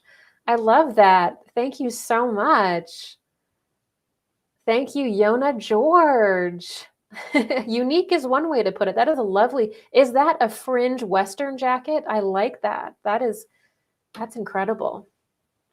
Thank you, Dario Darkangelo. Oh, thank you. Tasha Blonde Diablo. Thank you. Wow, incredible. Doyle Wayne, good to see you out there. Thank you. Oh, yes, it is Lunar Eclipse Week. I always forget about the celestial events somehow. Hang on to your hats, right? YouTube user 427. Oh, thank you. Well, I try to be clear. I hope I'm not too sharp sometimes, but I do feel like sometimes you just have to be clear and let the cards fall where they may, right? Everybody has a different opinion. Gigi is encyclopedic, and when the false light shows itself, she is on it like light from a arc light. Now, what is that? You got to cast that false light away, really, don't we? Wow. Ah, hi, Simi Shay. Thank you. What a beautiful drum. Ah, thank you, Mickey King. Hello, the doctor. Peter Fosberg, Stormboy, Pono, I am that I am. Stormboy boy, thank you, Gigi. Thank you, Stormboy, for being here. Graham Pong Anders. Awesome. You guys, I've had an amazing time with you today. Incredible questions, a lot about Christ, a lot about Jesus, a lot about the moon realm. Arisbe, the first artificial light. 2 just touching carbon rods used for the lighthouse, I think. That is an interesting conversation occurring in the chat. Natural Law Health, Laura Barber. Truth is weirder than fiction. You are correct. So you guys, thank you so much for sticking with me for 3 hours today. As you know, I do this every 2 weeks. I try to come up here every other week on YouTube and Instagram and Rumble and now Twitter. And so I'll be back doing this all over again in 6 days on my platform. And so you can submit a question there and we can go through that in 6 days from today. And again, there's also forums and everything. So if you want to support my work, that's a great way to do it. And I will let you guys go and have an incredible rest of your Monday. Thank you so much. Take care.